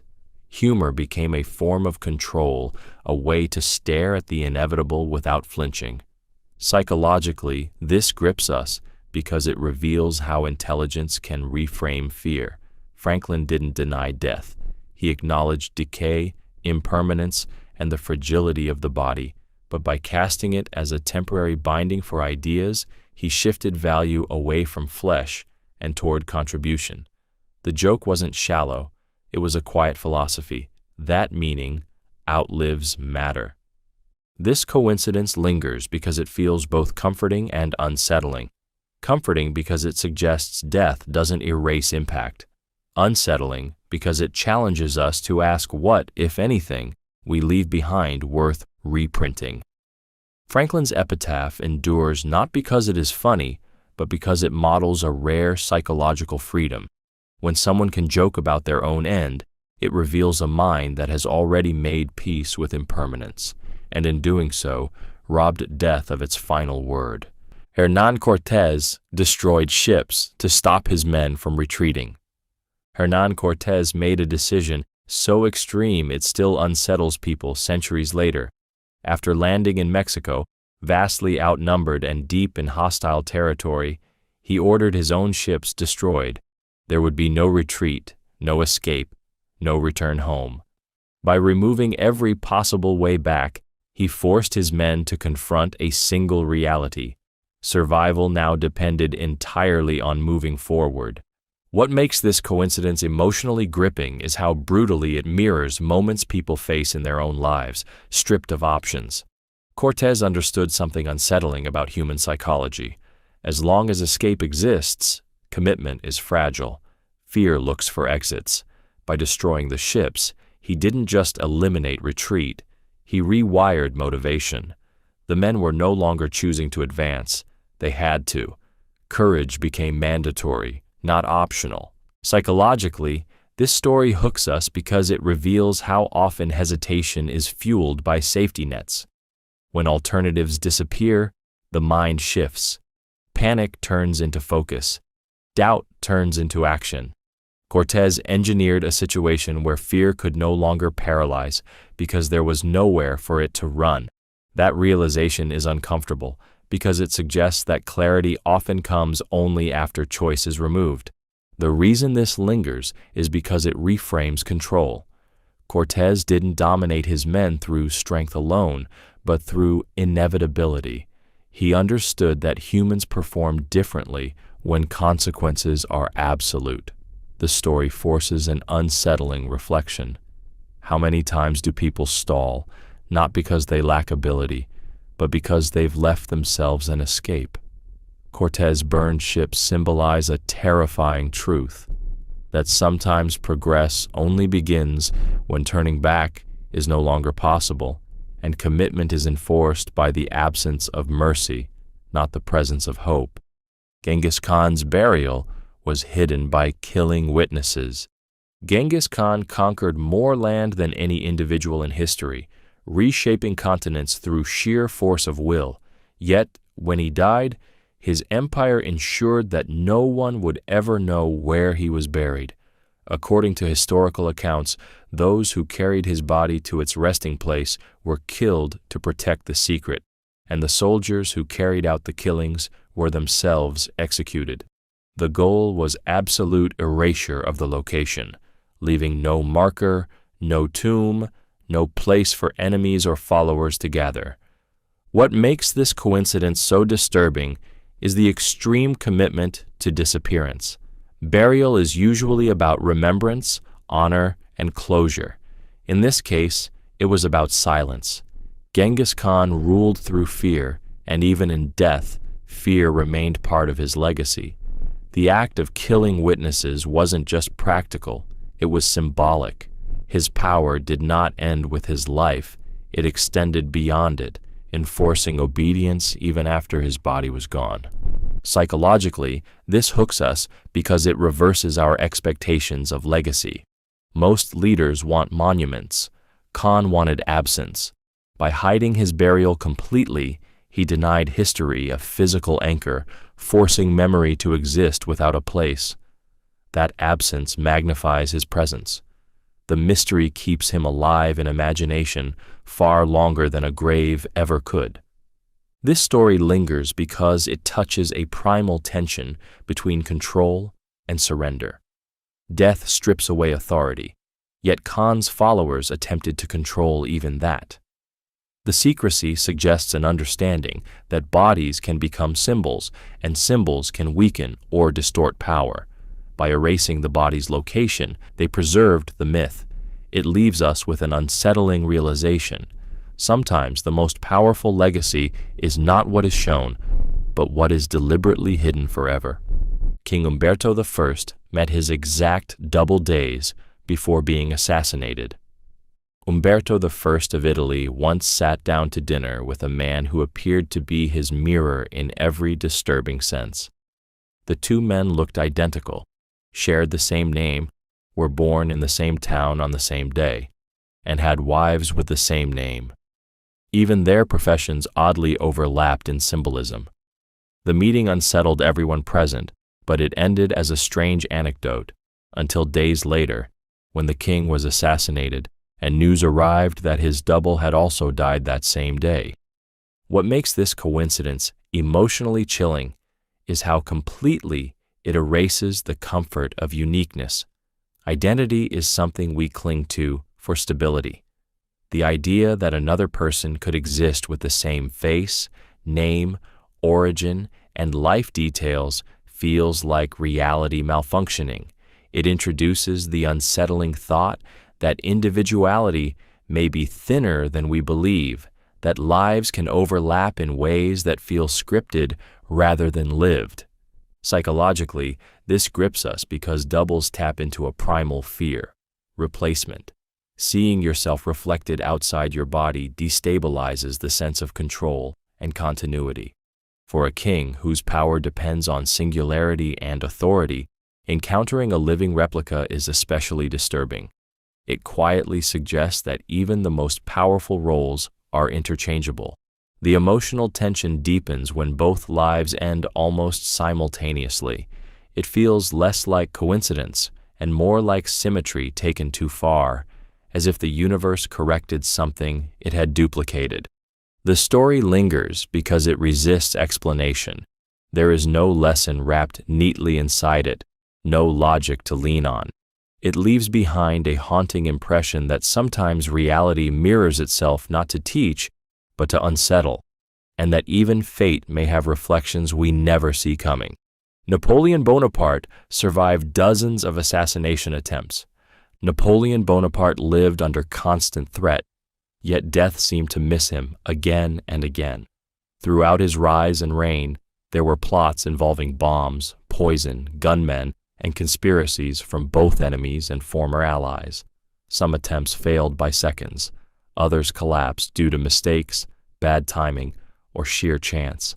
One explosion meant to kill him instead killed bystanders while Napoleon walked away untouched. What makes this coincidence emotionally unsettling is the repeated sense of inevitability being denied. When danger surrounds someone so consistently, survival starts to feel unnatural. Each failed attempt reinforced the belief, both in Napoleon and in those around him, that he was protected by fate. This perception fed his confidence, his risk-taking, and eventually his recklessness. Surviving so many brushes with death didn't humble him. It convinced him he was untouchable. Psychologically, this grips us because it exposes a dangerous feedback loop. When someone escapes consequences repeatedly, the brain begins to rewrite reality. Luck transforms into destiny. Survival becomes proof of superiority. Napoleon's repeated escapes likely strengthened his belief that normal limits did not apply to him, making later catastrophic decisions feel justified, even ordained. The story lingers because it highlights how survival itself can be misleading. Escaping death is not the same as mastering it, yet the mind often interprets it that way. Napoleon's life shows how narrowly avoided endings can inflate ego instead of caution. The unsettling implication is that sometimes the worst thing that can happen to a powerful person is not dying early, but surviving long enough to believe they never will. Abraham Lincoln's body train was sabotaged after his death. Abraham Lincoln did not escape violence even after he was assassinated. As his body was transported by train across the country for public mourning, credible threats and sabotage attempts emerged along the route. Rails were tampered with, plots were uncovered, and security had to be secretly altered to prevent the train carrying his corpse from being derailed. Even in death, Lincoln remained a target. What makes this coincidence emotionally disturbing is the idea that hatred can outlive its object. Death is supposed to be a full stop, a moment where conflict ends and reverence begins. Instead, Lincoln's body became a moving symbol of unresolved rage. The war was over, the president was dead, yet the hostility surrounding him refused to settle. It suggests that violence is not always about the person, but about what they represent. Psychologically, this story hooks us because it exposes how symbols carry more weight than flesh. Lincoln's body was no longer capable of action, yet it still inspired fear and fury. That reaction reveals something uncomfortable about collective psychology. When people attach their anger to an idea, eliminating the individual doesn't dissolve the threat. The symbol must be attacked too. The coincidence lingers because it reframes safety itself. If a man cannot be left in peace even after death, then resolution feels fragile. Lincoln's final journey became another battlefield, quiet and unseen, where the past refused to let go. It leaves behind a haunting thought. Some conflicts don't end with a heartbeat. They continue moving forward, carried by memory, resentment, and meaning, long after the body they once focused on is already gone. Queen Elizabeth I never married but ruled for 44 years. Elizabeth I spent her entire reign refusing marriage in a world where a woman's power was expected to flow through a husband. For 44 years, she ruled alone, navigating war, religion, betrayal, and constant pressure to secure a male heir. Every proposal she rejected was seen not just as a personal choice, but as a political risk. Yet her refusal became the very foundation of her authority. What makes this coincidence emotionally gripping is how it defied the logic of her time. Marriage was supposed to stabilize rule, protect the throne, and legitimize power. Elizabeth understood something deeper. Sharing power meant losing control. By remaining unmarried, she prevented foreign kings from claiming England, avoided internal factions forming around a royal husband, and kept the nation's loyalty focused solely on her. Her personal sacrifice became a political weapon. Psychologically, this story hooks us because it exposes the cost of autonomy. Elizabeth gave up intimacy, companionship, and a conventional life in exchange for stability and control. That trade-off feels uncomfortably familiar. Many people recognize the tension between personal fulfillment and ambition, between connection and self-preservation. Elizabeth lived that conflict in full view of an entire nation. The story lingers because it reframes power as restraint rather than dominance. Elizabeth ruled not by expanding herself through marriage, but by narrowing her identity into a symbol. She became the Virgin Queen, an idea larger than any relationship could contain. Her longevity on the throne suggests that sometimes strength comes not from adding more to your life, but from refusing what the world insists you must have in order to be complete. Henry Ford kept a vial of Edison's last breath. Henry Ford kept a small glass vial sealed and labeled as containing the final breath of Thomas Edison, taken at the moment of Edison's death. The object still exists today, preserved not as a scientific artifact, but as something far more intimate and unsettling. Breath is the most fragile sign of life, invisible and fleeting, yet Ford wanted it captured, contained, and kept close, as if refusing to let the moment fully pass. What makes this coincidence emotionally disturbing is how it collapses the boundary between innovation and obsession. Edison was a symbol of progress, electricity, and invention, while Ford represented mass production and modern industry. Their friendship fused ambition with reverence, but this act reveals something deeper than admiration. Preserving a last breath suggests a desire to hold on to presence itself, to trap the instant when life becomes absence. It turns death into an object. Psychologically, this story grips us because breath carries profound symbolic weight. It represents spirit, consciousness, and continuity. To believe it could be bottled hints at a quiet denial of finality. Humans struggle deeply with endings, especially when tied to people who shaped our sense of possibility. Ford did not just lose a friend, he lost a source of inspiration that helped define his worldview. The emotional tension lingers because the vial serves no practical purpose. It doesn't heal, power, or invent anything. It simply exists as proof that someone could not let go. In a world obsessed with progress, this small glass container reveals something timeless and vulnerable. Even the architects of the modern age were haunted by mortality, and sometimes the desire to preserve life outweighs the logic that built everything else. Thomas Edison believed he could talk to the dead using machines. Thomas Edison, a man synonymous with logic, electricity, and modern invention, openly suggested near the end of his life that it might be possible to communicate with the dead using technology. He theorized that human consciousness could be made up of tiny, indestructible units, and that if these units survived death, a sufficiently sensitive machine might detect or communicate with them. Coming from one of history's greatest rational minds, the idea feels deeply unsettling. This coincidence grips us because it collapses the boundary between science and the supernatural.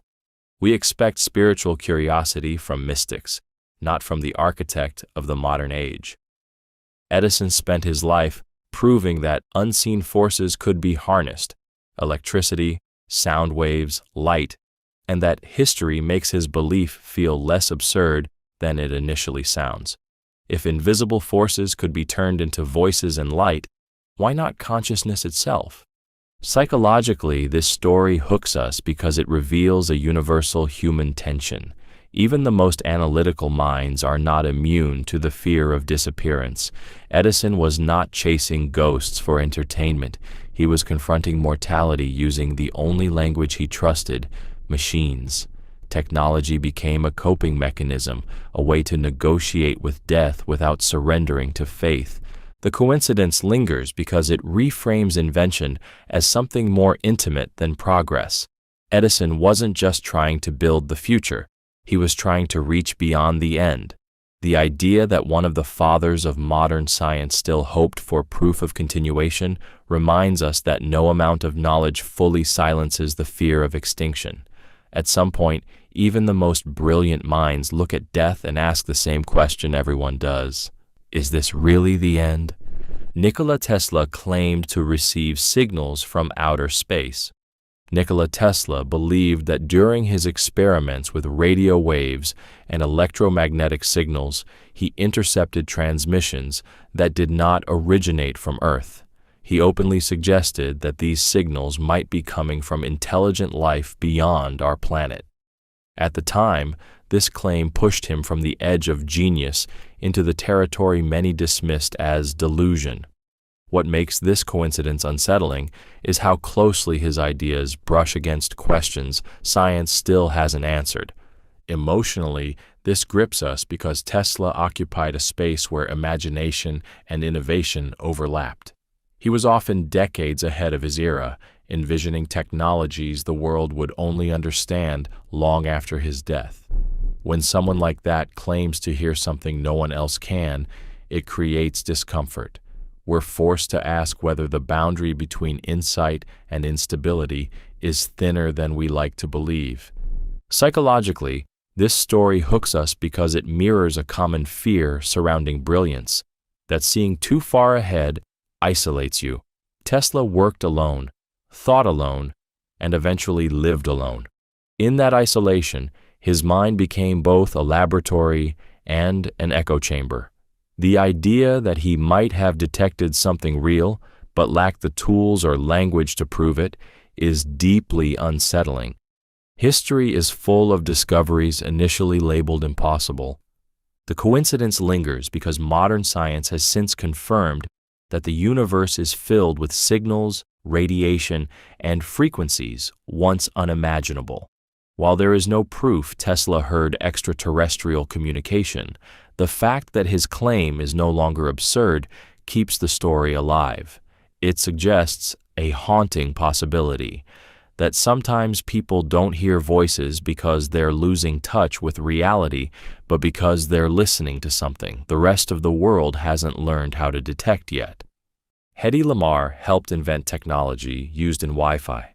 Hedy Lamarr was celebrated as one of Hollywood's most glamorous actresses, admired for her beauty and screen presence, while quietly working on ideas that would shape the technological future.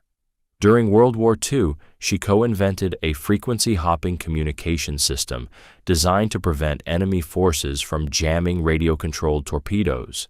At the time, the invention was largely ignored. Decades later, that same principle became foundational to Wi-Fi, Bluetooth, and modern wireless communication. What makes this coincidence emotionally gripping is the contrast between how she was seen and who she actually was. Lamarr was reduced to an image, praised for appearance while her intelligence was dismissed as a novelty. Her invention wasn't rejected because it lacked value, but because it came from someone the world refused to take seriously. The idea that technology shaping billions of lives came from a woman no one thought to listen to creates a quiet sense of injustice. Psychologically, this story hooks us because it exposes a bias many people recognize. Talent that doesn't fit expectations is often ignored. Lamarr worked at night, inventing between film shoots, driven not by recognition, but by a need to contribute. When the military shelved her idea, she received no credit, no reward, and no encouragement to continue. The world wasn't ready to accept brilliance from someone it had already categorized. This coincidence lingers because it reframes innovation as something fragile. Progress doesn't always come from institutions or laboratories. Sometimes it comes from overlooked minds working in silence. Lamar's legacy reminds us that history often credits ideas long after it has failed the people who created them, and that brilliance can exist unnoticed, waiting for a future that finally knows how to see it. Alan Turing died after biting a poisoned apple. Alan Turing helped lay the foundations of modern computing and played a decisive role in breaking Nazi encryption during World War II, saving millions of lives in the process. Yet after the war, he was prosecuted by the same country he helped protect for being gay. Stripped of dignity, chemically punished, and isolated, Turing was later found dead beside an apple laced with cyanide, a quiet and disturbing end to one of the most important minds in human history. What makes this coincidence emotionally devastating is how symbolically loaded it feels. An apple, something ordinary and almost innocent, became the final object in the life of a man whose work unlocked extraordinary power. The image is simple, almost childlike, yet it carries unbearable weight.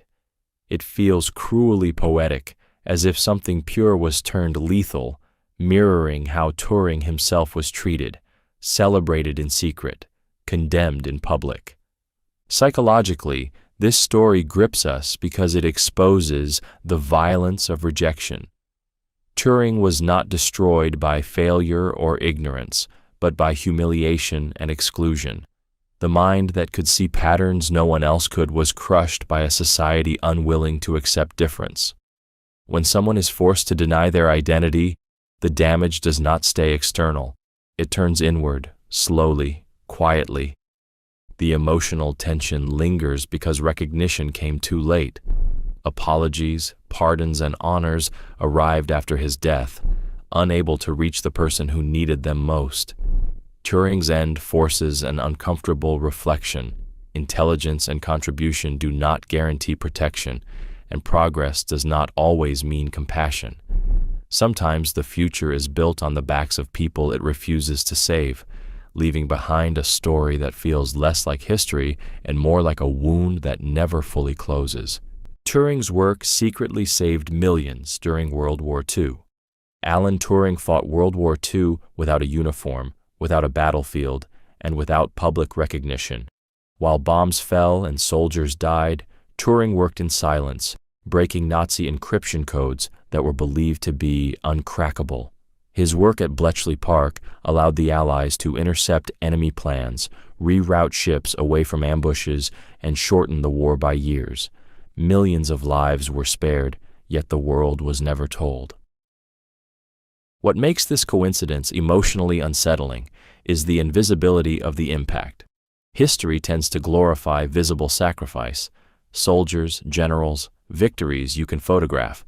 Turing's contribution left no monuments at the time, no applause, no acknowledgement. The people whose lives were saved never knew they were in danger, and never knew who protected them. Survival happened quietly, anonymously, while credit went elsewhere. Psychologically, this grips us because it challenges how we define heroism.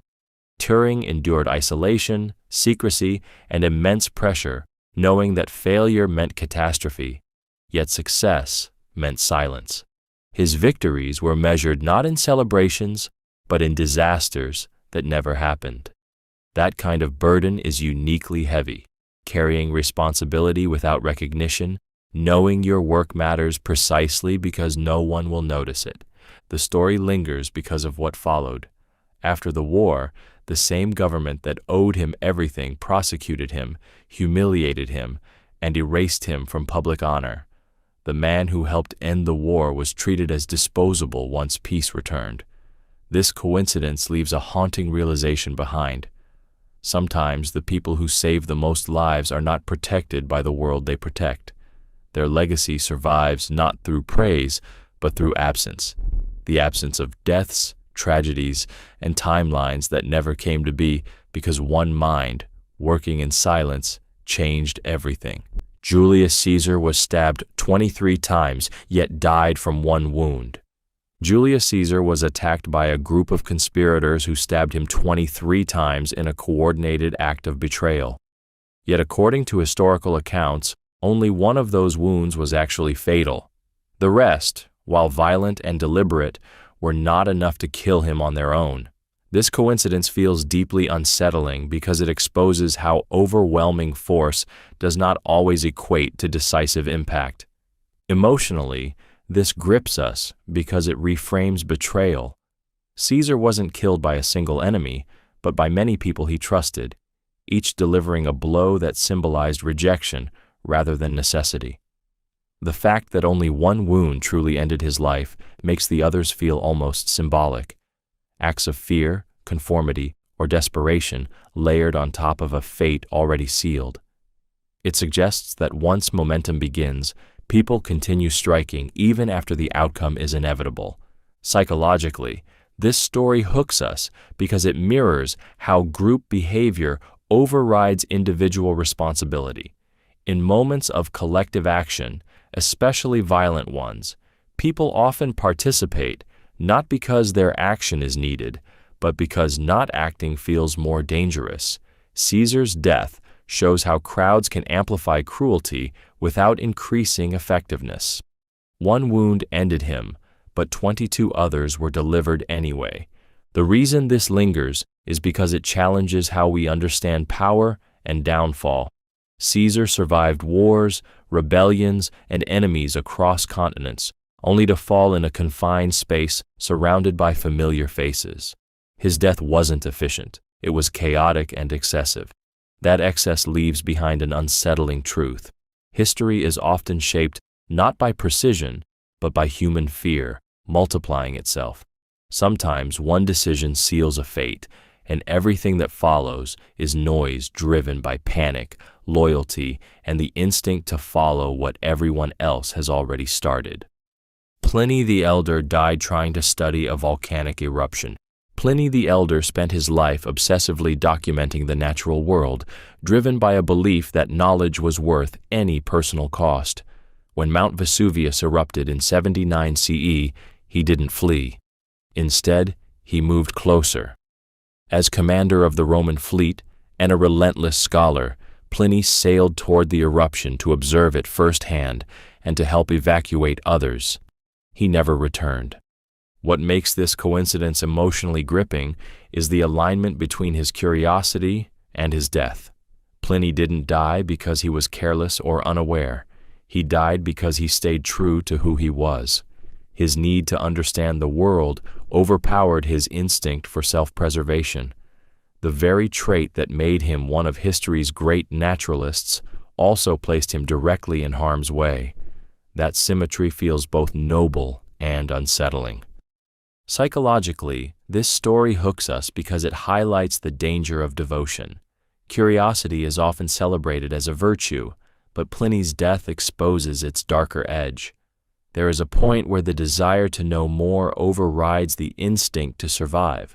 Many people recognize this pull in smaller ways, the urge to keep pushing, to keep observing, even when the cost becomes clear. This story lingers because it turns death into a final act of identity. Pliny's last moments were not defined by panic, but by purpose. He died trying to understand something larger than himself, facing the raw force of nature without flinching. The coincidence forces an uncomfortable reflection. Sometimes the pursuit of truth does not end in discovery, but in sacrifice. And sometimes the line between passion and self-destruction is thinner than we want to admit. Galileo Galilei went blind studying the sun. Galileo Galilei spent his life turning his eyes toward the sky, determined to understand truths no one else was willing to accept. Through relentless observation of the sun, planets, and stars, he gathered evidence that challenged the worldview enforced by powerful institutions. Over time, the very act of staring into the sun damaged his vision, and in his final years, the man who expanded humanity's view of the universe lived in complete darkness. What makes this coincidence emotionally haunting is the sacrifice embedded within it. Sight is the gateway through which Galileo accessed the cosmos, yet his pursuit of knowledge slowly took it away. There is something deeply unsettling about a truth seeker losing the very sense that allowed him to see that truth. It feels like knowledge demanding a physical price, as if understanding the universe required giving up a part of oneself in return.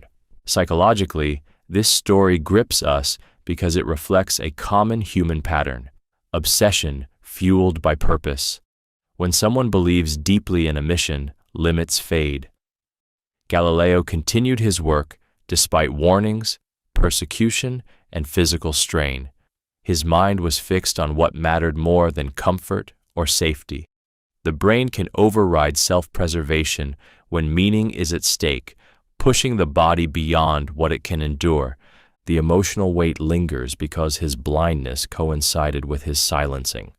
Condemned by the church and placed under house arrest, Galileo was cut off from both the sky and the world that refused to listen. The irony is brutal. He helped humanity see its place in the universe more clearly than ever before, yet he died unable to see anything at all. It leaves behind a quiet, unsettling reminder that sometimes enlightenment comes at the cost of darkness. Isaac Newton lived in isolation after a nervous breakdown. Isaac Newton, the man who defined the laws governing motion, gravity, and the structure of the universe, suffered a severe psychological collapse in his early 50s. He became paranoid, withdrawn, and deeply distrustful of those around him. Friends were cut off. Letters went unanswered. For years, one of the greatest minds in human history retreated into isolation, unraveling quietly behind closed doors. This coincidence is emotionally unsettling because it contradicts how we imagine genius. We tend to associate intellectual brilliance with stability and control, yet Newton's mind, capable of extraordinary clarity, fractured under pressure. He had spent decades in relentless focus, sleeping little, obsessing over work, and pushing his thoughts beyond normal limits. Eventually, the same intensity that produced insight turned inward and consumed him. Psychologically, this grips us because it exposes the cost of extreme cognition. Newton was not just thinking differently from others. He was thinking constantly, relentlessly, without rest. When the mind never disengages, it can lose its ability to regulate reality. Suspicion replaces trust. Isolation feels safer than connection. His withdrawal was not arrogance, but self-preservation. The story lingers because it forces us to confront a difficult truth. Brilliance does not protect against breakdown. In some cases, it increases the risk. Newton's isolation reminds us that the human brain, no matter how powerful, has limits. When those limits are crossed, the fallout is not always dramatic or visible. Sometimes it looks like silence, distance, and a slow retreat from the world.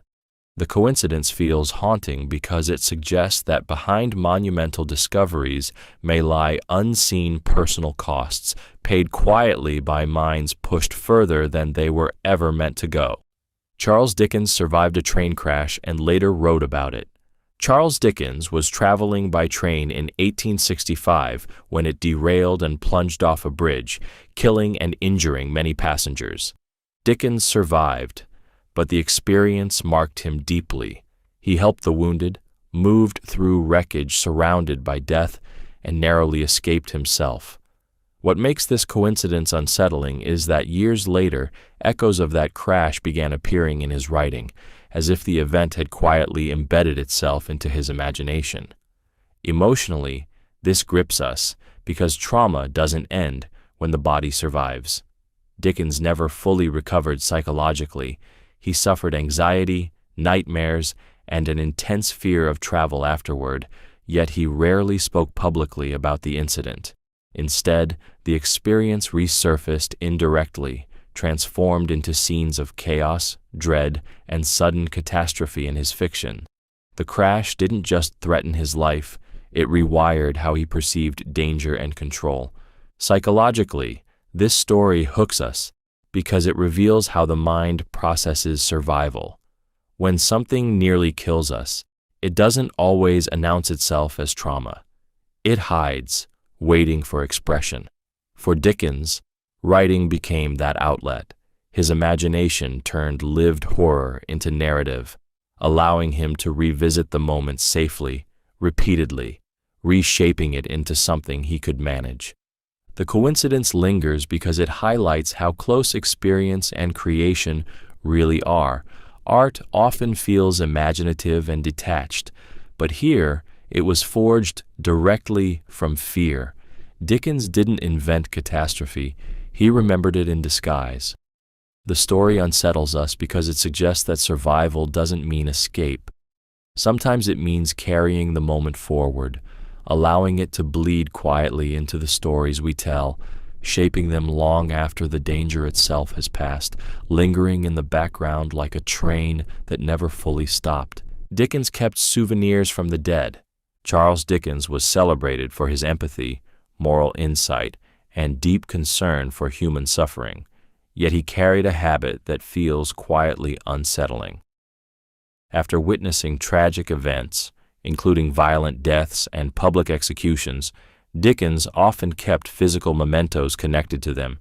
He held on to objects tied to the deceased, treating them not as morbid trophies, but as anchors to memory, emotion, and truth.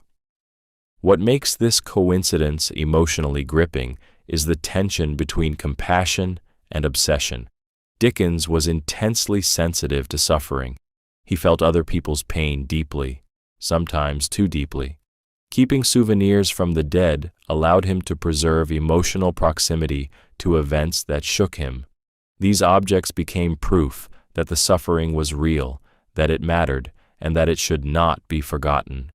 In a world that moved on quickly, Dickens refused to let loss dissolve into abstraction. Psychologically, this hooks us because it reflects how humans process trauma. When an experience is overwhelming, the mind clings to tangible reminders as a way to retain control. Objects become containers for memory, grief, and meaning. Dickens wasn't fascinated by death itself, he was haunted by it. Holding on to these items may have been his way of preventing emotional numbness, a defense against forgetting too easily. The story lingers because it exposes the cost of awareness. Dickens saw too much, felt too much, and remembered too well. His writing gave voice to society's forgotten people, but that empathy didn't switch off when the page ended.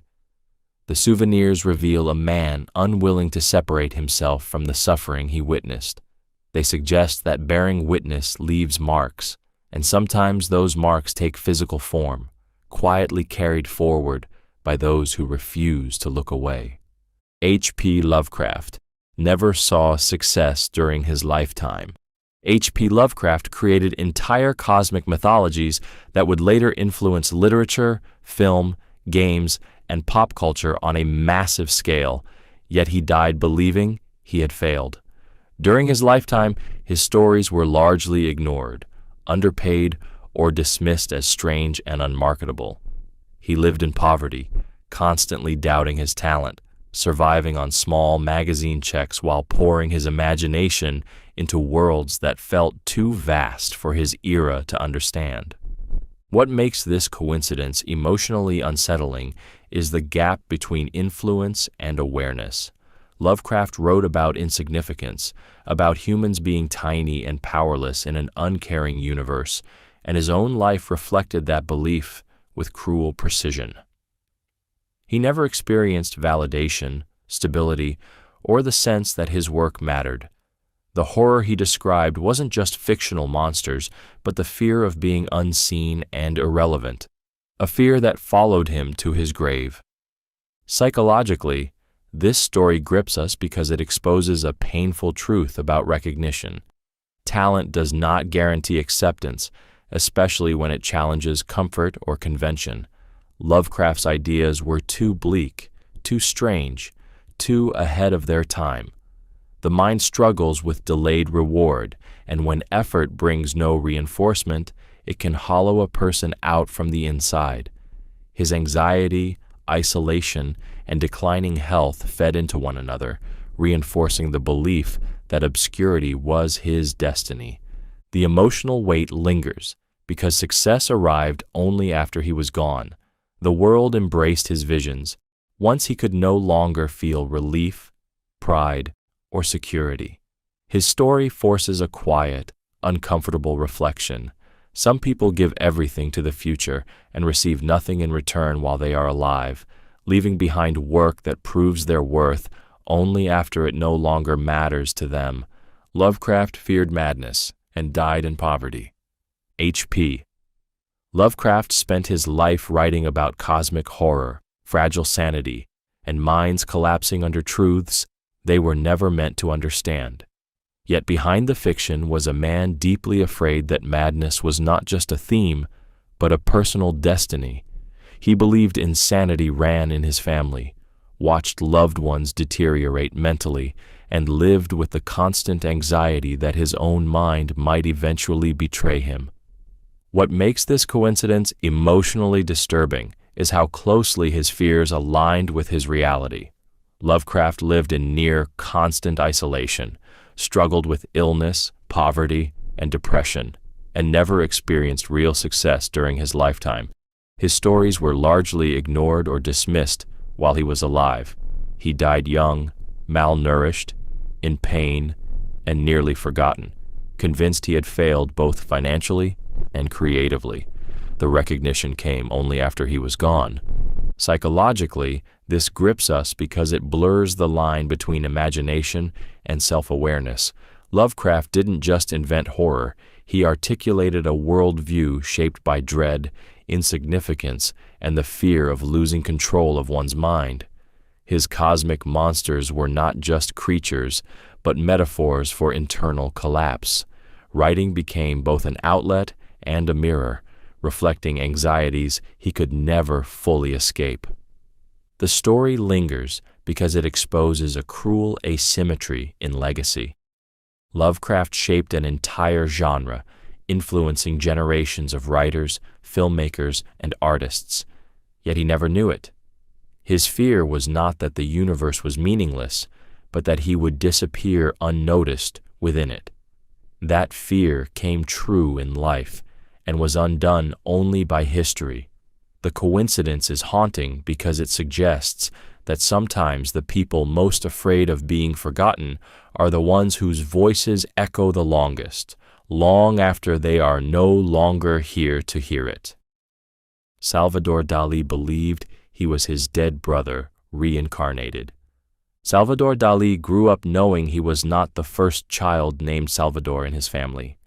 His older brother, also named Salvador, died before he was born, and his parents told him from a young age that he was the reincarnation of that lost child. This belief didn't fade with age. Dali carried it into adulthood, shaping how he understood himself, his identity, and his art. The coincidence feels unsettling because it blurs the line between inheritance and replacement. Emotionally, this grips us because identity is supposed to be singular.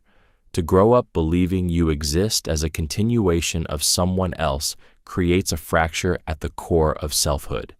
Dali wasn't just expected to live his own life, but to unconsciously redeem a death that came before him.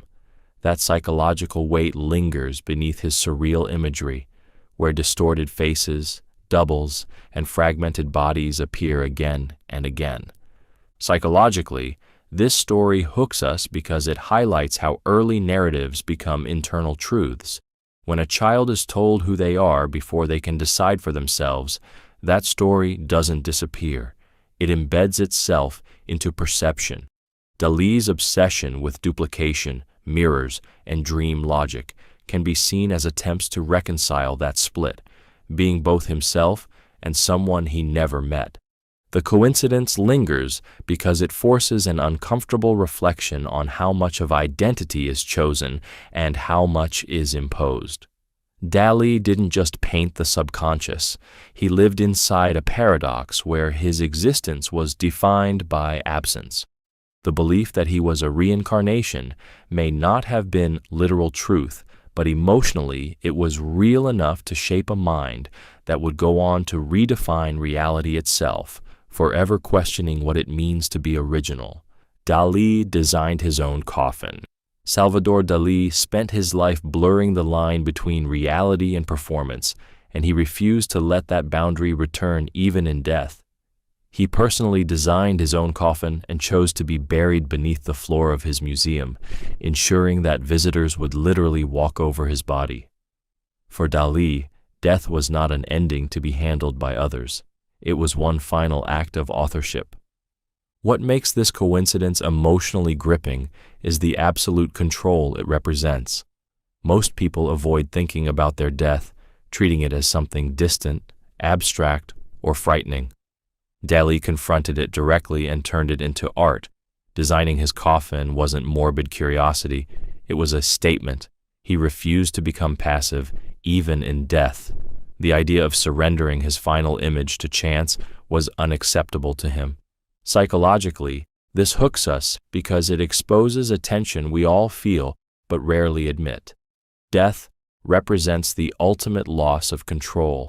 Dalí's response was to reclaim that control symbolically, shaping how he would be remembered and physically positioned in the world. By placing himself beneath his own work, he fused identity, legacy, and mortality into a single experience. His body became part of the exhibition. This story lingers because it challenges how we think about endings. Dalí understood that memory outlives flesh, and he wanted to choreograph that memory carefully. Visitors may come for the art, but they unknowingly participate in his final performance with every step. The coincidence feels unsettling because it suggests that for some people, existence doesn't stop at death. It simply changes form. Dalí ensured that even in silence, he would remain present, watching, provoking, and quietly reminding the world that creation and control were inseparable parts of who he was. J. Edgar Hoover kept secret files on nearly everyone powerful. J. Edgar Hoover built his power not just through authority, but through knowledge people never consented to give him. As the longtime head of the FBI, Hoover secretly collected files on presidents, politicians, celebrities, civil rights leaders, and anyone who posed a threat to his influence. These files contained rumors, private behavior, surveillance details, and personal weaknesses, information meant not for justice, but for leverage. For decades, the most powerful people in America feared him not because of the law, but because he knew too much. What makes this coincidence emotionally disturbing is how quietly power shifted hands. Hoover was never elected, yet presidents hesitated to challenge him. His control didn't come from visibility, but from secrecy. He understood something deeply human. People fear exposure more than punishment. By holding private truths in the dark, he positioned himself above accountability, turning information into a weapon sharper than authority. Psychologically, this story grips us because it reveals how surveillance changes behavior. When people believe they are being watched, they self-censor, comply, and surrender agency without being forced. Hoover created an atmosphere where obedience was psychological, not physical. The threat was never spoken aloud, but it didn't need to be. Silence did the work. The unease lingers because many of those files vanished after his death, leaving unanswered questions about how much power he truly wielded and how much history he quietly shaped. Hoover's legacy forces an uncomfortable realization. Control does not always look like force. Sometimes it looks like knowledge kept hidden, waiting to be used. And once fear becomes internalized, power no longer needs to announce itself. It simply exists, unquestioned, in the shadows. Hoover's secrets disappeared after his death. J. Edgar Hoover ruled the FBI for nearly half a century, amassing immense power not just through law enforcement, but through information. He kept detailed secret files on politicians, celebrities, activists, and even presidents, documents rumored to contain personal scandals, private weaknesses, and damaging truths. These files were his real weapon. They ensured loyalty, silence, and fear. People obeyed, not because Hoover was right, but because he knew too much. What makes this coincidence deeply unsettling is what happened next. When Hoover died in 1972, the infamous secret files vanished. No public archive, no verified inventory, no clear explanation. Decades of collected leverage simply dissolved. The man who built his power on knowing everything left behind nothing anyone could find. It was as if the evidence of his control chose to die with him. Psychologically, this grips us because it taps into a primal anxiety about hidden power. Information feels permanent in the modern world, yet Hoover's secrets evaporated at the moment they were most vulnerable. The disappearance suggests deliberate erasure, quiet hands moving quickly before accountability could arrive. It leaves us wondering how much history was edited before anyone noticed. The story lingers because it exposes how control operates in the shadows. Hoover understood that fear doesn't require action, only the possibility of exposure. Once he was gone, the threat collapsed and the secrets lost their purpose. This coincidence feels haunting because it reminds us that some of the most influential forces in history leave no physical trace. Power doesn't always end in scandal or revelation. Sometimes it simply disappears, taking the truth with it, leaving only suspicion behind and a silence that feels far too intentional to be accidental.